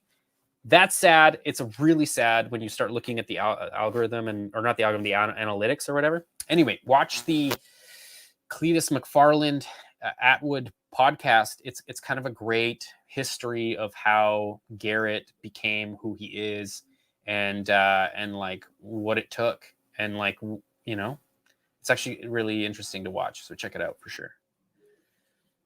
Yeah, no, totally. Yeah, totally. Just got to make sure you're doing it for you. I think that's the biggest thing. But hell yeah, brother, tickle the YouTube balls. Heck yeah. It's nutsack, man. I'm telling you, that's how you become successful. You got to put the whole sack in your mouth to be successful on YouTube. You gotta gargle it. You gotta gargle those fucking nutsacks. Anyway, I'm gonna lose viewers because I'm starting to swear like a sailor. Anyway, so yeah, that's what we did. That's what I did. I ordered one of these, so we'll see when it comes in, and we'll see if it's the right size, and if the holes for the screws are the right size. Ooh, because things are different with 3D printing, right? With 3D printing, you want to make the holes a little bit bigger because just the nature of extruded plastic, those holes are going to shrink a little bit. So this is just like straight out of my software designed for 3D printing, is now being water jet cut out of aluminum. We'll see how the tolerances stack up. I mean, at least it was only $38 US. It still ended up being like $80 to my door, which is fine. That's better than like $230, I feel, especially for a test. That's why I only printed one. I think if this one works well, I'll print 3, so I have 3. Because let's be real, if I make one of these, I'm making 2 because I want one. But yeah, so sweet. Anyway, let's see here. Let's see what you guys are saying. What's up, Revis, man? Yes, life is busy. I know how you feel, man. No problem, man. Holy crap. I know how you feel. I'm actually really surprised there's like 40 people watching this right now. Cheers to you guys. Hope you guys have a cold beverage, some kind of smoke, whatever, or like just relaxing and taking a load off from a long day. Wednesday tomorrow, bros. God damn Wednesday. Let's see. I was going to ask if you adjusted tolerances. If you didn't, you will notice issues. I know, but I didn't. But my tolerances are tight for my screws. So I'm hoping that actually there'll be like wider holes. So that will end up making the screw fit a little better. And if not, I will just ream them out. I'll just use a drill bit, and I'll just drill each hole out of the aluminum, and I'll make them a little wider, which will actually I'll probably have to do anyway, to be honest. But yeah. All right, let's see here, dude. Case swap my Integra DA. Oh my god, bro! Post some freaking videos of that, man. How do I know this switch? Yeah. Post some videos of that. I would love to see that, man. Did it fit with the hood? Did you have to put some like washers in the back? All like LSV textiles. Anyway, let's see here. Yeah, you're super great, awesome laying the builds if you want to. You got a chassis that is common like MST. Yeah, fish build. I mean, yeah, I just don't have the yeah. I don't know. I don't know how to do that. I'm trying, man. Check out if you haven't checked it out, man. Kpoprc.com. I've got a couple of like 3D print stuff for sale on kpoprc.com, but not a lot. And it's all 10 scale drift related. So we'll see what happens. Dude, you can always have them send here. Oh, yeah, buddy. You know it. I'm going to bug you about that. I'm definitely going to bug you about that for sure. Let's see. Where's Scale? Scale Addiction. There you are. Scale Addiction. This is the gentleman that helped me design the Hilux cage. Where are you, Hilux? Yeah, the Hilux cage. So without Scale Addiction, this would not exist. And if you're not following Scale Addiction on YouTube, definitely subscribe to him. He just finished a super sick, like Ford Focus. What's that little? It's a Ford Escort. No, Ford Hatch. I can't remember what car it is, but it is freaking sick. And he totally custom built a dual engine 4-wheel drive chassis. It's 1/8 scale. It's got lug nuts, man. Check it out. The disc brakes are super sick. Lots of it is what's it called? Resin printed. So you should check it out. Definitely check out Scale Addiction. This is the man. If you don't see that thumbnail, that's not him. Scale Addiction. Check him out, man. Love that dude. And he makes some really cool stuff. Very worth the subscribe for sure. It's worth it for sure. Wait, online hobby guy. Yeah, all right. We saw that. Yeah, thanks, buddy. Yes, man. Somehow I went back in questions. Oh, it's 3D printed tight is still sloppy. Oh, that's okay. That's okay. I got one chassis to test it, right? So now I'm gonna know, and now we can adjust. And I have a DXF file, which makes it much easier to adjust the size of the holes. So let's just see what happens. Things might change on that chassis anyway. That's why I only got one. It's still a prototype. I don't know. I just thought it'd be cool to just kind of move the project along and see what happens. First time I'm using their service, so all these things are growing pains. The screw holes are not tapered. They don't offer tapered for aluminum, I don't think. I couldn't find any options. But what I could do is I could get a bit and I could taper all of them myself with a drill press. Like you could just do it. It's so easy to taper those holes. And if it costs like $30 to taper the holes, I'll just drill press them myself for $0. You know what I mean? New Jargo podcast tomorrow. That's what I listen to. Oh, cool. Slade, man. That's sweet. Let's see here. Hell yeah, I got you, bro. I'll post some videos. Yeah, dude, do it. Had to cut the oh, cool. Yeah, see? Half-inch hood risers, man. No, but that's cool. I don't know why, because it's kind of like, if you know, right? Like if you see like a Honda or like anything with the back of the hood up, something's down, man. That or it's like some kid just decided to do it to pretend that he's got like a nice engine swap or something. Ha! Best drift truck build. Yeah, it's pretty cool, man. I'm like, and Antonio, man, yours is looking pretty sweet too. For those of you who don't know, Antonio's like definitely like an old school OG. He's an OG Kpop RC fan, like a lot of you guys. And so I sent him all the 3D files to make this kit with just like strict instruction not to share it.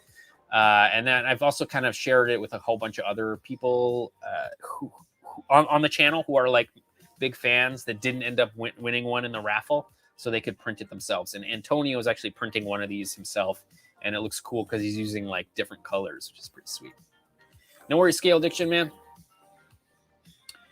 Let's see here. Yeah, man, please do. Oh, what hardware do I use? Here, I can show you. Actually, here, we'll go to top cam. Oh, shit. I mean, maybe this is bad. Maybe I shouldn't be using these, but Scott Diesel here, check this out. So you can actually you can go on Alibaba. Just go on Alibaba and you can actually pick up like M3, right? I can't remember what size, 6mm M3, button head, hex screws. I can't remember, 50 pieces. So I bought 50 of these for like $4 and they come in a, oh no. All right, well, there, that's great. We've done it. Look what we've done.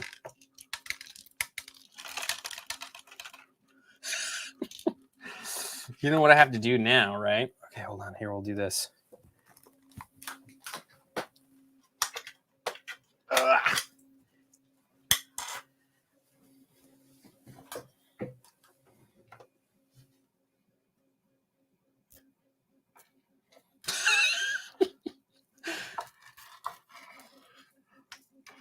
All right.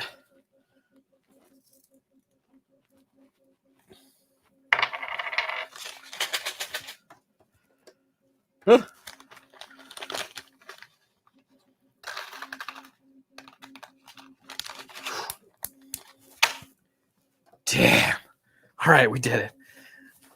Can you tell that I've spilt many freaking hardware, like just many screws all the time? God, yeah, totally. And then what else we got? Also on the Kpop RC.com, you can actually buy 1/10 scale wide body screws for me. I sell 100 for $10. So that is quite the savings over RC Mart that sells 25 for $4 or something. Ridiculous price. Anyway, that's the hardware I use. So I've been buying a lot of these guys. So you can see this one's 8mm. So this one's 8mm, 6mm. And then I have bought a bunch of like screw kits before. This one's twin hammers, but like, I don't know. It just ended up being just like miscellaneous screws. Yeah, boom. That's what I do. If you can wait the 3 months or whatever, 2 months for Alibaba to like send some child over the Atlantic or like, with a rowboat, then that's the way I would go because it's super cheap and that's the way to go for sure. What else are you saying? Let's see. Okay. Oh, right. Atwood. Yeah, Atwood's pretty good. I watched him and Cletus. They're pretty good. Let's see here. Don't taper since it's water jet laser 2D only unless you spend CNC money. Okay. Not G10.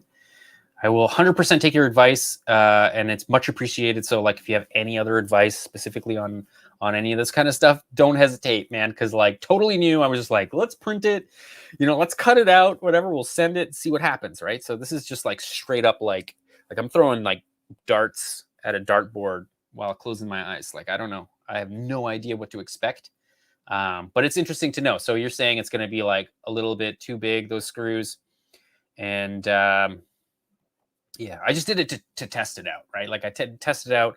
I'll know what to change for the next one. And then the next set, I'll buy 3. And then maybe I'll ship it to, RC Racing Legends. Maybe he'll drive it up for Thanksgiving or something. I don't know. Let's see what else you're using. Yeah, exactly. I wish I could have done without just for the sleeper aspect. Oh, I don't know what you guys are talking about. Master, yeah, I can't see the RC Racing Legends. Weird. So McMaster Car can't order from Canada. Do they end up putting their massive catalog online yet? I hope they did, because like before, like it was really hard to get the actual catalog as well. Yeah, I would love to be able to order from McMaster Car, but I don't live in the States, so I can't, like they won't ship to Canada. But RC Racing Legends, man, maybe you're my in. Maybe I can get it to ship to you or something. I don't know. Use magnet. Oh, you guys know my life in a nutshell. Okay, right. I'm really behind on comments. Okay, I'm going to go back. If I missed anybody, I'm so sorry. Don't step on the car now. Oh, yeah. I'm gonna lose my phone too. It just got like thrown into a whole bunch of RC car parts. Let's see here. Yeah, okay. Anybody thought this show was scripted? Oh, there's no what? Oh, I feel like this is when the screws fell, probably. Mechanical keyboard hobby makes you learn a lot about manufacturing. Oh, cool. Yeah. Oh, I can see from your thumbnail, man. I can see. Well, I mean, if it makes you feel any better, check this out. Well, here we... Oh, I like how it has screws too. And it had a drill bit on it. Yeah, hilarious, man. And you can tell, like, I mean, it's not dirty, but like my fingerprints have made the J, K, and L keys shiny because that's how you play on the editing software, right? L is play, or L is forward play, J is backwards play, K is stop, that kind of stuff. Anyway, let's see here. McMaster card does no, it does not. Oh. RC Racing Legends, I'm not writing this down right now, but I'm going to bug you about it on Insta later if that's cool. I will check it out because I'm assuming they're probably much higher quality than what you would find on Alibaba. Usually quite the hit or miss. Yeah, if you guys could. Okay, so dudes, if you're not on the Facebook group, first of all, if you're not on Facebook because of like moral, ethical reasons, good on you, man. Facebook is a cesspool of sponsored garbage posts, and they're like just totally just leeching your like information to learn the most about you so they can target ads at you. It's freaking nutty. So yeah, if you're not on Facebook, that's cool. But if you are on Facebook, because it's like the only way that you keep in touch with like your friends from a long time ago, because you know you started Facebook back when it actually was a social media app, then you'll find me. Find Kpop RC, same name, same title on Facebook. Large group of people there. I think we have like 500 members on that Facebook group, and everybody posts their projects. Everybody is like talking about the stuff that they do.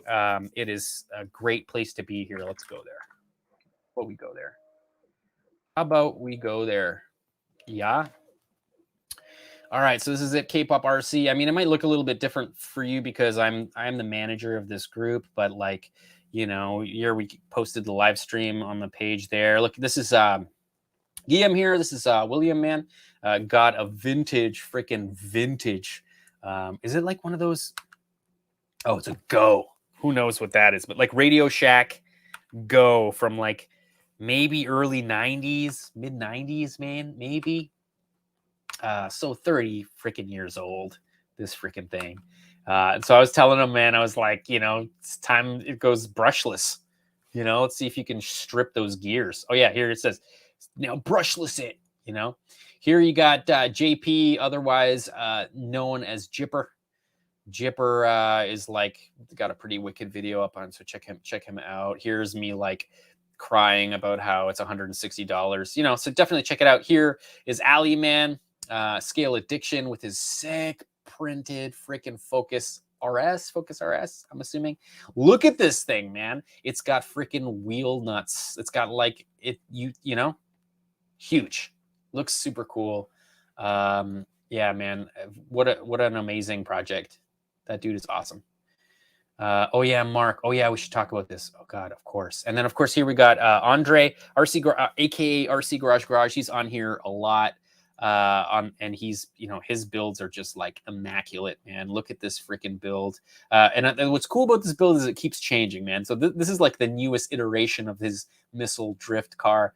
And he like replaced the hood with like a different cowl, which is super cool. And the door, I'm pretty sure he replaced the door as well, which is just the coolest thing ever, man.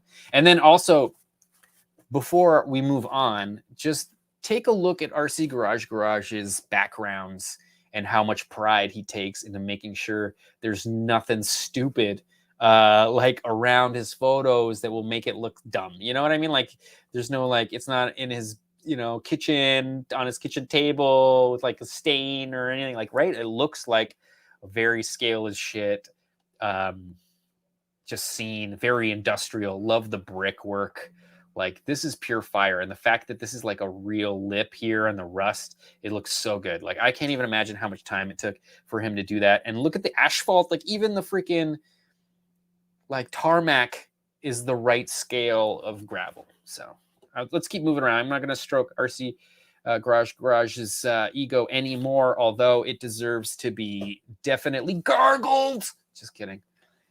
D-Boys World sent me this thing, and like, yeah, it's cool or whatever. But like, my God, man. Oops, I hit the wrong button. My God. Wait, how do you full screen? Full screen. Like, it's cool or whatever, but all the videos don't show that V12 working ever, really. Like, I think he had it idling once, which is cool or whatever. All the wiring and everything. It's actually incredibly awesome. But until you see the body, and then when you see the body, you're like, oh, right. This dude's an engineer, not a designer. You know what I mean? There's just something about like, you know what's sad about it is how awesome it is under there, you know? Like, it's so awesome under there. What have you done? What have you done? What have you done, man? What have you done? Anyway, okay. But yeah. So anyway, so come come and hang out on, I don't know what this is, WrestleMania. Oh, it's just trying to be clickbaity. Thanks, Facebook, for trying to show me like nudity for some reason. Great, good job. Man, I gotta go visit Guillaume, man. It didn't happen this summer, but it should soon, one day. Anyway, let's see what you dudes are saying. Ooh. No, dude, no worries, man. Just keep me inspired, man. It's nothing but kind words from me, man. It's incredible what you do. It's very good. Oh, it's a V12. Sorry. But yes. Right? Dude, the body is ugly. But yeah, but not even, because even Batman had a cooler looking body, man. Like, come on. Yeah, the hybrid. Yeah. I mean, yeah. And that's super cool. Like, it'd be cool to hear about how that whole system works or whatever. But yeah. Pixelation Studios. Wait, what happened to Pixelation Studios? You're new. Using GMK Pro tape mod, looping, filming.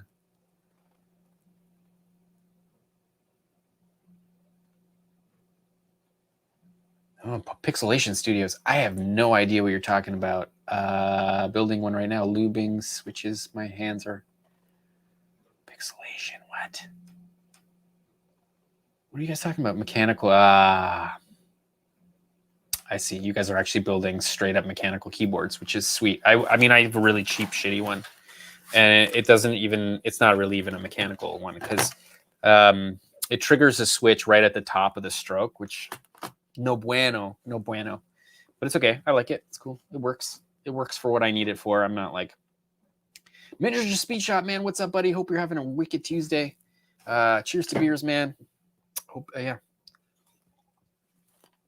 I don't blame you, man. It's actually been a long time for me, so I'm trying to take these things down to once every 2 weeks, which is actually kind of hard. I don't know how you guys are going to find out whether or not it's a week that the Kpop RC is happening. So maybe I will, on Instagram, I'll start just doing a tease saying like, hey, next week is Tall Can Tuesday or something like that. Or we're going to talk about this on this week's Tall Can Tuesday, something like that, so people know. I'm thinking that's what we're going to do. And then also we're going to start doing like other live streams just to kind of fill out the YouTube channel. I'm trying to make videos, but like I'm so burnt out at work right now. I'm so freaking burnt out at work, and I have to sit in this chair to do my work. So like by the end of the day, I'm just like I'm sick. I'm like sick of this place. Like I need to like move around. So it's been really, really freaking hard for me lately, and it's like making me reevaluate my life a little bit.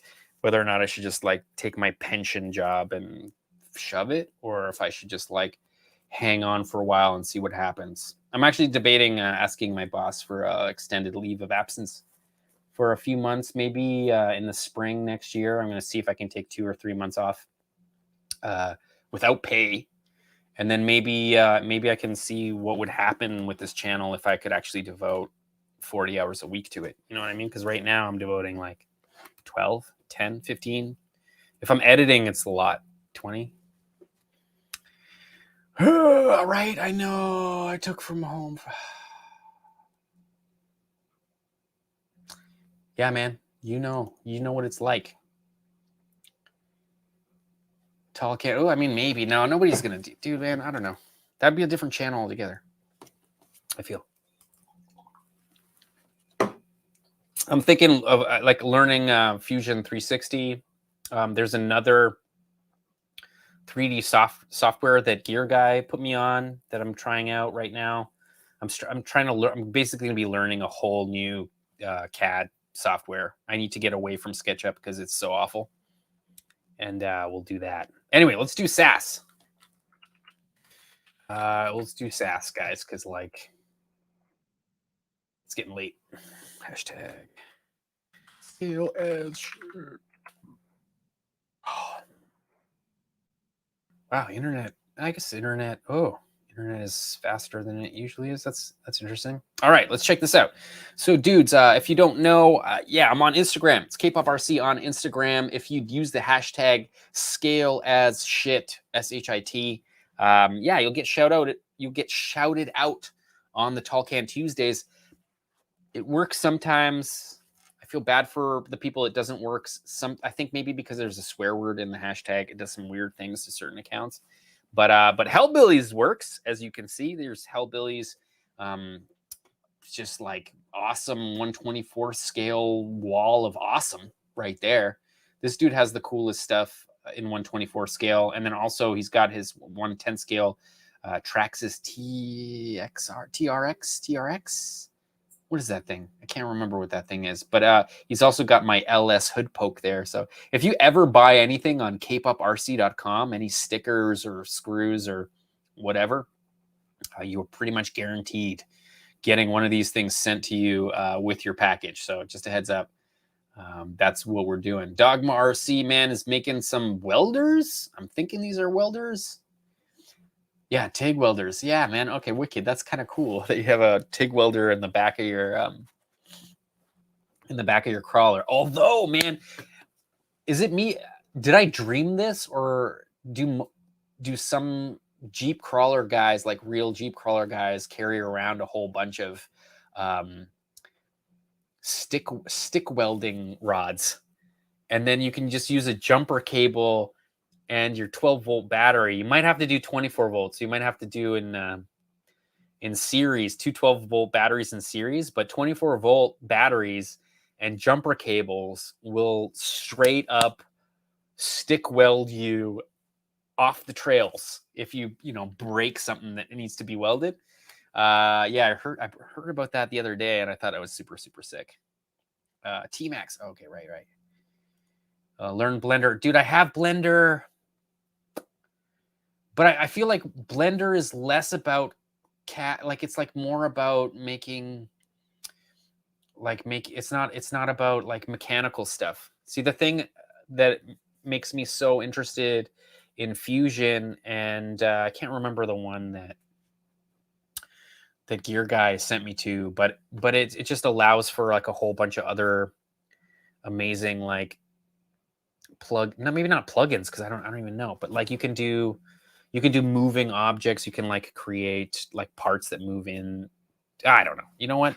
Maybe Blender does that too. They probably all do the same damn thing. I have Blender.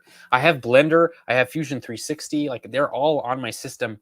It's just a matter of like spending the time and figuring out how to like become as good as I am at SketchUp at these other programs. It's freaking stressful. Whatever. It's fine. Blender is much harder to learn than Fusion.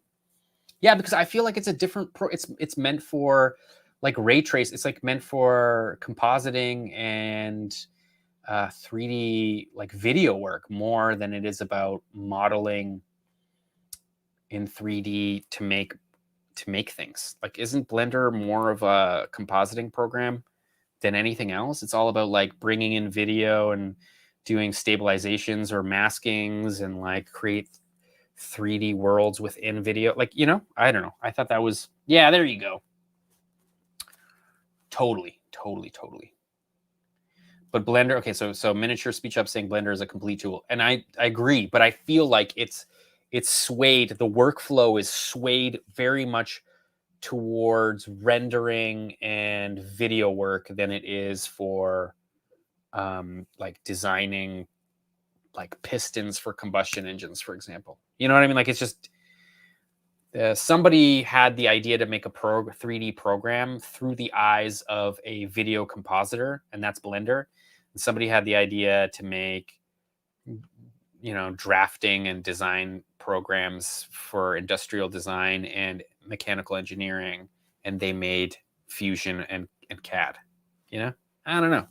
Maybe I'm talking out my ass. It happens a lot. So everything's good. Keith, man, what's up, buddy? Hope you're having a good freaking Tuesday. Love the thumbnail. That's awesome.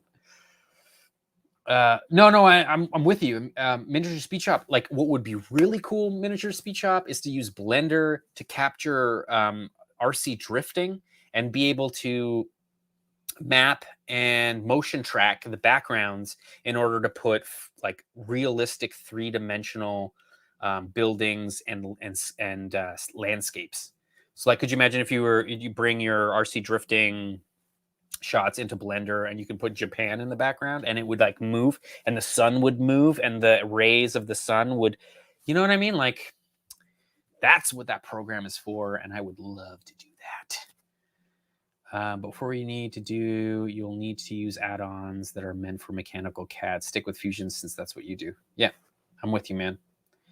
RC Racing Legends, I'm with you. Although I'll send you what Gear Guy sent me, because Gear Guy is actually, I'm pretty sure his whole like company is looking at switching to this like cloud-based CAD software that seems pretty interesting. You might be into it just to check out. Right? That would be fun. I know nobody's done it, right? Nobody's done that. And I'm so surprised. And I was thinking, because I have a whole bunch of green screen, like I kind of wanted to bring it to my track and just like roll out green screen all over one turn and then just shoot some serious light at it. And then shoot all these things, put little tape X's so that Blender would have spots to track.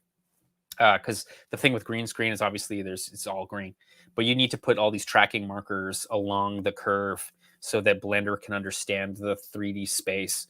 And then you can just like put a freaking building there and it would just understand the whole dude. Yeah. Oh, yes. Yes. Not G10. Yes. It's Onshape. Yes. Sorry. RC Racing Legends. It's called Onshape. As a hobbyist, it is free, so you can do it. It is 100% open source for the free version, so anyone can check out your designs. So we were talking about how if I was gonna do it and I want to kind of hide my models, you would just number them. You wouldn't name them. Oh, check it out, man. Oh boy, look what finished, man. All right. So let's see. Maybe we can go back to 1 so you guys can see what I'm doing. Oh, it's hot though. Oh, it's so hot. This is dumb. It's always dumb to take it off while it's hot. Because if I was to like peel this off, it would bend. You don't want it to bend. Anyway, where are we? We were supposed to be doing SAS. What time is it? Ooh, it's late. All right, so SAS, let's get back to it. All right, man, the TIG welder looks super sick. I didn't even notice the dog box there. Proline box and all this stuff. This looks sick. Also, the super scale parquet. Did anybody notice the scale parquet? Are you kidding me? Did this dude make parquet? Did he print it out? Did he take a picture of it? How is it that it's all like properly worn out? You know, like it like moisture got in there. Is this like true parquet? Like what? Dogma, man. I'm going to Dogma just because like I want to look at the more of the scale parquet. Do you have any more pictures of your floor there? The joke's on me. Those are real TIG welders. Ooh, this thing's sick too. Nice, man. I mean, I'm not into the like glittery stuff, but the black is fire. Okay, I'm into it. Yeah, that looks pretty good. Ooh, cool. Super hidden. Love it. Ooh, cool. Good job, Dogma RC. Why am I not following you? There you go. Let's keep moving. Russell RC, man, that's super sweet. Yeah, Scale Addiction, check it out, man. If you got to see more of this project, man, go check him out on YouTube. Just look at the travel and stuff. Like that whole chassis is totally 100% made by him. Even the clear freaking like lenses on his headlights are resin printed in 3D. So it's just a master of 3D printing for sure. RC Customs, man. Yes. It's so weird, but it reminds me of the Philippines so hard, man. God, it's so kind of awesome, man. Kind of awesome. Also looks like a lot of work too. Good Lord. Does it ever. Slide Theory RC. Just an incredible photo. Check out the freaking jet plane over here. I don't know what it is. Could it be a Raptor? I don't know. It looks older.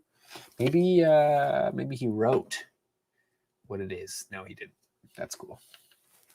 That's sick. Sleepy-eyed. Awesome. Only thing red is up there. Just fire. The writing on the wheel. Oh, everything's so good about this.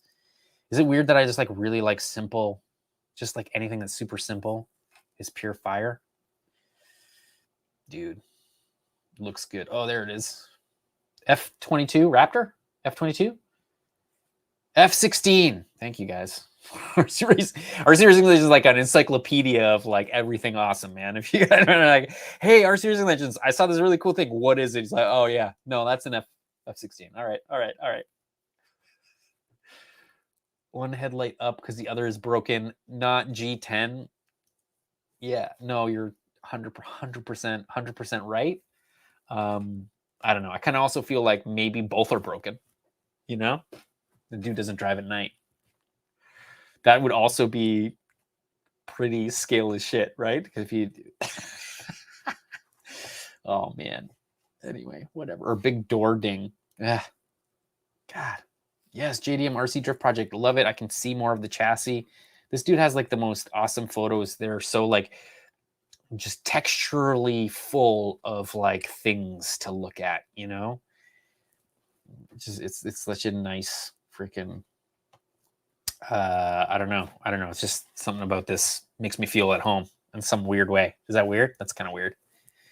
Yes, RC Garage. We saw these. They're fire. Scale modified RC. This thing looks sick. I love the rims, actually. Kind of cool. G-Wagon. Oh, it's the double one. The TR. Oh, right. Of course. This is how little I know about crawling. I don't know. I could see it being a hindrance, to have the third axle on the back there. No? That can't make it easier to crawl, can it? I guess it adds another point of contact, but I don't know. Aldrez, man, yes. Oh, right. Your daughter lost the freaking windshield and you had to cut a new one. But it's kind of awesome that you were just like, cut it and everything's good. Now it's all clean. Look, it's all like brand new. It's like a brand new freaking car. Also, I don't know if Guillaume's still on here, but like, did your daughter name the drivers? That's what I want to know. What are their names? Because that would be funny. Let's see here. Scale Addiction with his like proper scale as shit brake discs. Loving it. Gear Guys pumping out these like incredible scale replica rims. If you got like a really obscure rim that you need to be made, just contact Gear Guy 70 on Instagram or on Facebook and ask him. He will design these for you. He will design anything for you, and he'll print you a set or two. Yeah, super good. Motion Models RC, always killing it on that patio with the duct tape and the cardboard. Loving it. Also loving the fact that you're like crawling a full out semi truck. Pretty sick. Scale Addiction printing out diesel engines, which is super sick. This is like something that I think should happen on one of the drift missiles, man. One of the drift missiles should have a Cummins in it, man. Come on. Should have a Cummins, man. No? Just could you imagine? Could Cummins, I mean, it's got a lot of torque, I guess. Not a lot of higher RPM, though. All right. After this stream, I'm going to go Google if anybody's like drifting diesel, because that would be pretty sick. Oh, oops. Not necessarily, man. Not necessarily. Don't underestimate what that knowledge actually provides you. It's good. Wealth of knowledge. It's good. It's good. I have that about video formats, so that's not nearly as cool, man. You want to talk to me about standard definition, NTSC, never the same color? You want to talk about the pluge? You want to talk about the sync pulse and stuff? We can talk about that. But no one cares because standard def doesn't exist anymore. What? Whatever. Even in FPV, it's starting to no longer exist. I was like, oh, FPV's embracing standard definition analog video. Anyway, okay, we're gonna keep moving. This is cool, Jipper. The only thing I don't particularly think is good with this setup is that you're gonna just get the same shot over and over again. So a Jipper, I would avoid this. I would avoid this. What I would do is try to get it so that you can control the steering with your thumb. And if you can't reach your steering, just put a zip tie so that the long part of the zip tie end is long enough for your thumb to steer. Some guys do that. And then on the other hand, use a monopod with a GoPro and just like get that GoPro as close as you can to the action. Cause like, that's where all the good shots are. I just hate to have you just capture the same shot for way too long. And then you just have the same angle. You can't edit the same angle. It's just a jump cut to jump cut. Like it's rough. So yeah, never. I would never do that. I'm thinking like I've seen some guy with a radio and he's put a monopod on the bottom of it and it goes really long to a GoPro. So he can at least like jam that GoPro in closer. I don't know, but to each his own, because like maybe it works and it works really well for you. So I will eat my words. You know what I mean? Let's see here. Monster Parts, man. Monster Parts always makes the coolest freaking scale, like drag and monster truck stuff. Like just look at this thing. It's so sick. And it's fused deposition printing. So like he picked the layer lines so that it follows the form of the supercharger housing. And it does a really good job hiding the layer lines. You know what I mean? Like even the layer lines on the rubber, the belt, the supercharger belt are going this way, which make it look more realistic. So good on you, Monster Parts. That's some seriously good thinking. That's some thinking, man. Good Lord. I mean, obviously the stacks were printed the other way though. So this is a separate print here, these two stacks. But everything here is done horizontally. Interesting. Yeah, JDM RC Drift Project, man. Again, with your like delightful mess of Gundam and RC Drift. Like, I don't know what you do to make this look like this, but like, I don't know what it is about it. I like getting lost. I like getting lost in your photography. Look at this dude over here. Like, there's just like every time I look, I keep seeing something new. I'm into it, man. That's cool. Good job, dude. Always doing cool stuff. RC Garage. Oh, yeah. That's right. You guys had a new layout, I think.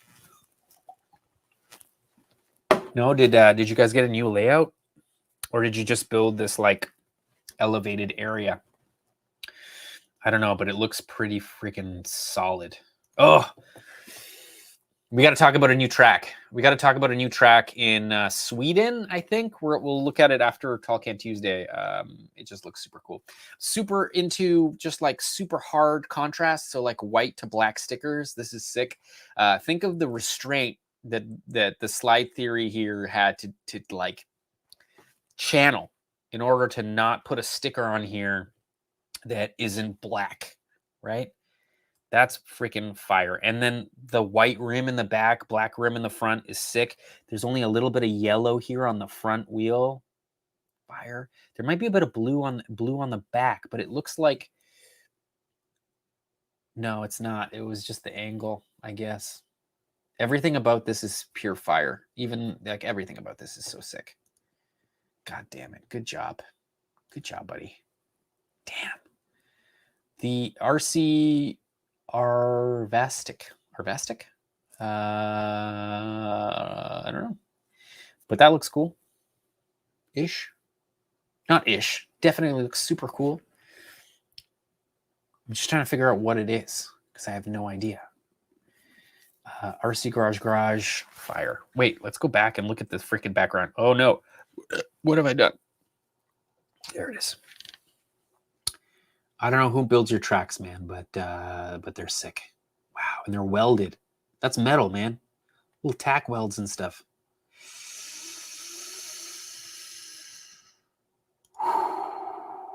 Shredcraft RC, another sick photo. Toxic Crawlers, that's sick. Little K truck. I don't know what that is, but that's fucking frick.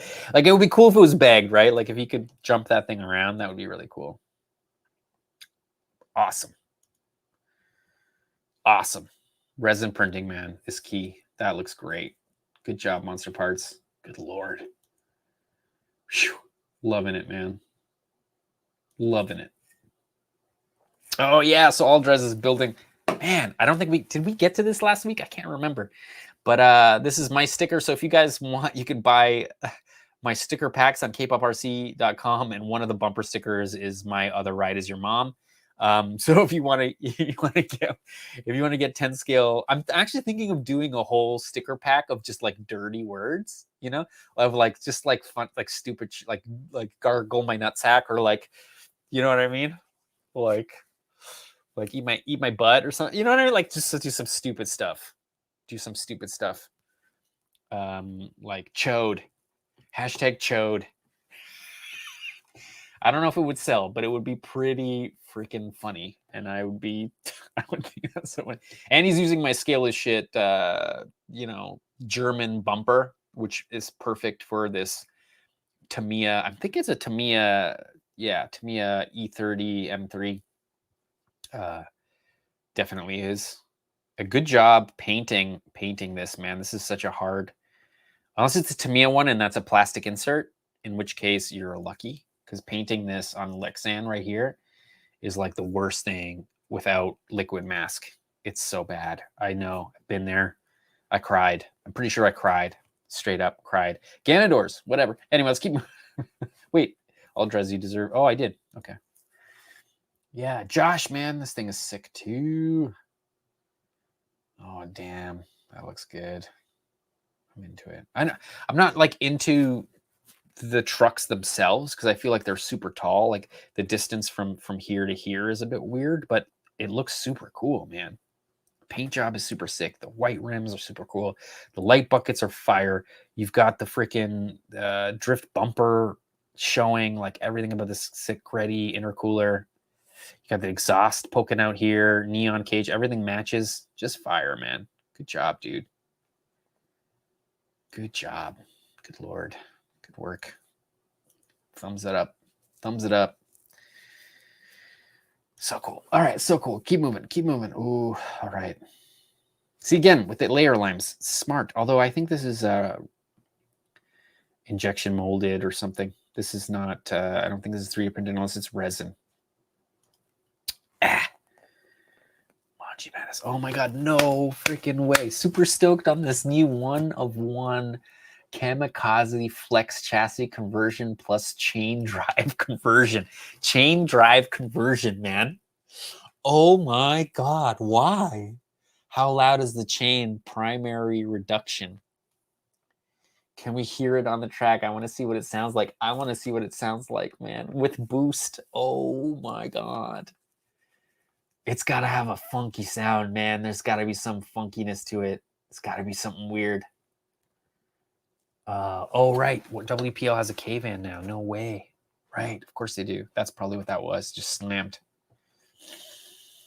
I'd buy. Oh, Scott Diesel. One of my sticker sheets has beer. Yeah. It has my favorite beers. So it'll have like it has all my favorite beers, which is kind of funny. I think there's Miller though too, or like no, what time is it? Miller time. Yeah, it's got some Miller on there.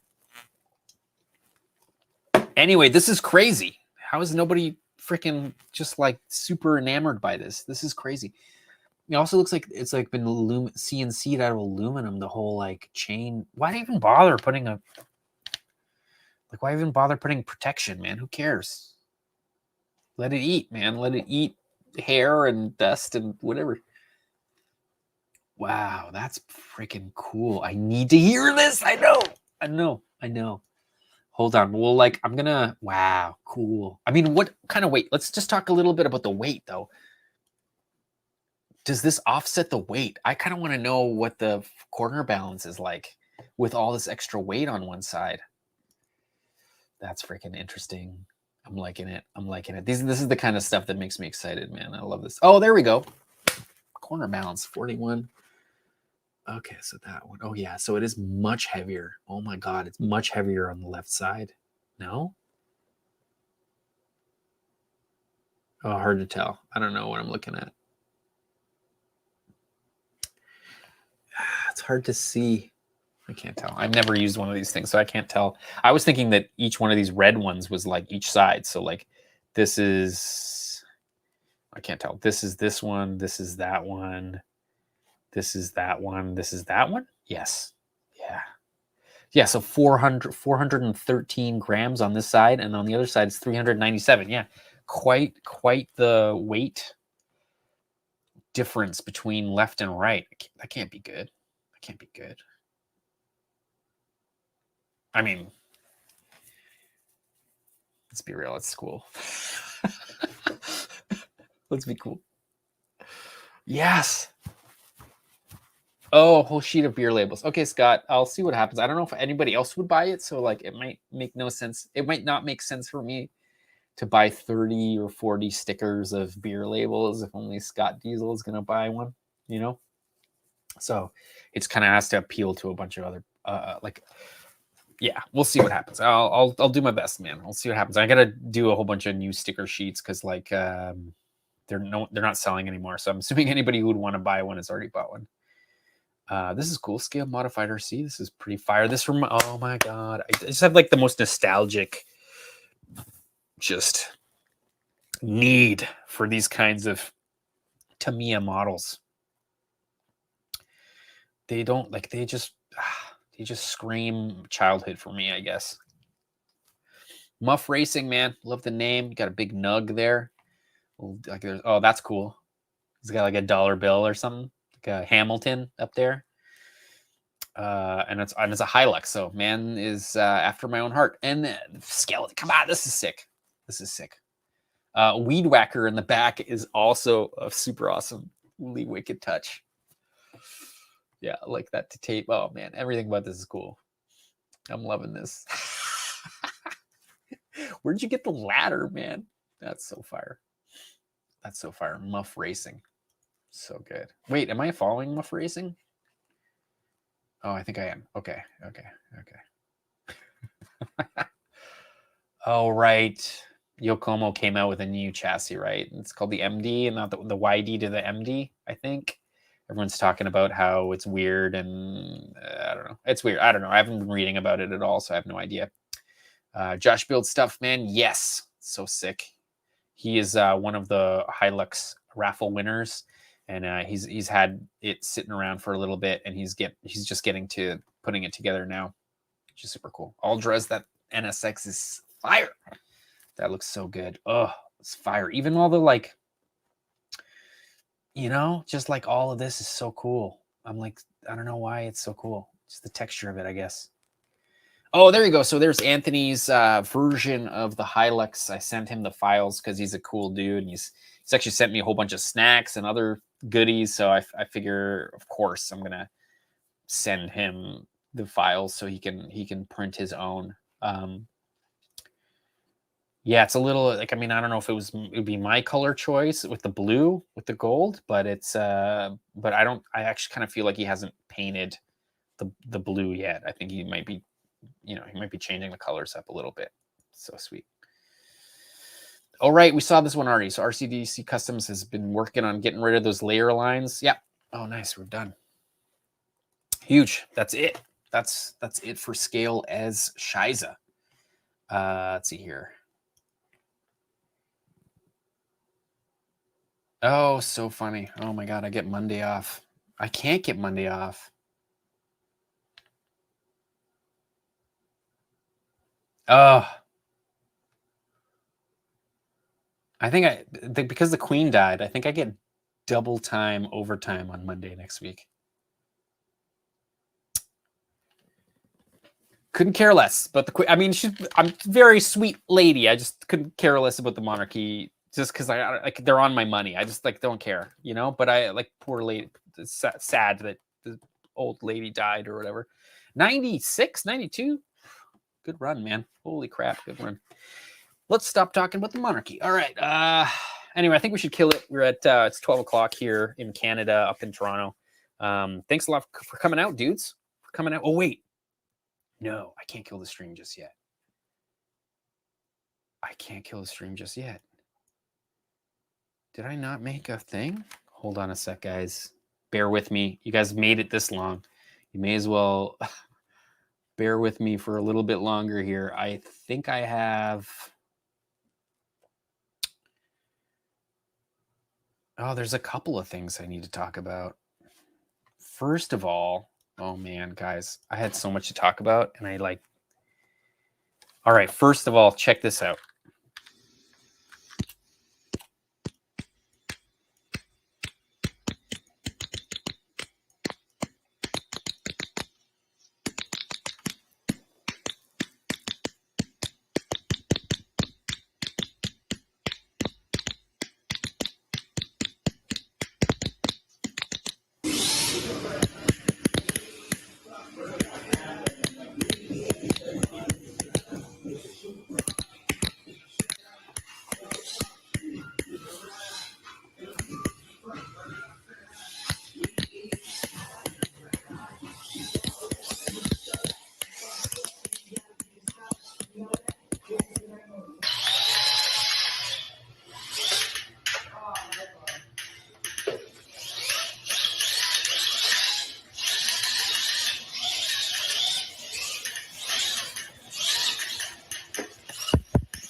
Yeah, I got one.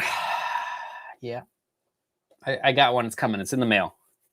It's in the mail. I'll give you guys a lot more information about it. I'll give you guys a lot more information about it maybe next Talk Can Tuesday. It's not going to be next Monday. It's going to be the Monday after. But yeah, I got one coming, and I'll tell you how to get them and who to contact. This is very much just like one dude that makes these, and it is incredible. It does have a box that's fairly large box that that you need to put into your chassis in a spot. So you got to keep that in mind that it's, I don't know what it weighs. It's butane. So you have to like, you know, fill this little chamber of gas. It's nothing like the RC Mart one that had basically a lighter with a servo, and the servo would push gas through a tube. I think this is actually using a electronically controlled solenoid, gas solenoid. So that's cool because that's maybe what allows it to do these kinds of like, you know, pops. That's like much cooler than the one that I had on the Atom LZ project. So we'll see what happens. I've got one coming. We're gonna take a look at it in 2 weeks and just kind of see what it's all about. And of course, it's gonna end up going on a Group B project of some kind. It won't fit in the RS200, and I don't want to put it in the RS200 because it wasn't cheap. So it's going to go into another it's going to go into another rally project that I'm putting together that we'll talk about in a couple of weeks, depending on how far along I get with the RS200 build. But yeah, how sick is that? And then hold on, I gotta find this. I'm pretty sure I freaking is this it? Oh, I had a better video. Did I not freaking... I had a better video. We might have to talk about this next week.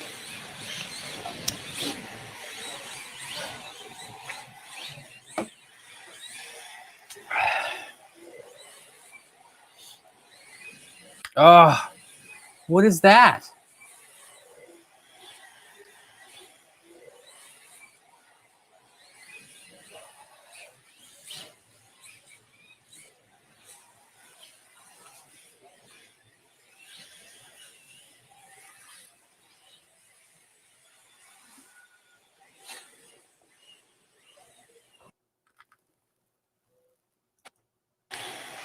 Anyway, everybody in the RC drift scene is talking about this new track that popped out somewhere in Europe. I think it's in Sweden.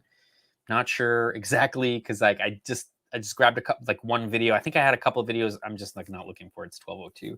But this is like every RC drifter's dream, man. And smoke it all, I know. What? I will post pics in the Facebook. Yes, buddy. Thank you so much. I'm working on that one. Works with throttle. Oh, dude, no way. Hella Rush. That's you. Is that you? Did I bought that off of? I don't know. That dude loves Initial D. Everyone loves Initial D. What are you talking about, man? Have you not watched Initial D? There's one season of Initial D where those hot Japanese girls that drive, I can't remember what they drive, but they drive something cool. And then there's like one season where they're like straight up topless in like a whole bunch of scenes. It's like they're in like some like spa or something. And you're like, I remember watching that season and just being like, you know, like what? Anyway, awesome. If you don't love Initial D, you should. The weird thing is though, they dubbed it in English for like the first 4 seasons, and then after that, it's all subtitles, so you have to read it. But I mean, I watched it originally with subtitles, so I usually don't have that issue. Anyway, this is super sick. Anyway, I should kill the stream. I'm gonna kill the stream because it's like late, and I've had like a really freaking long day, man.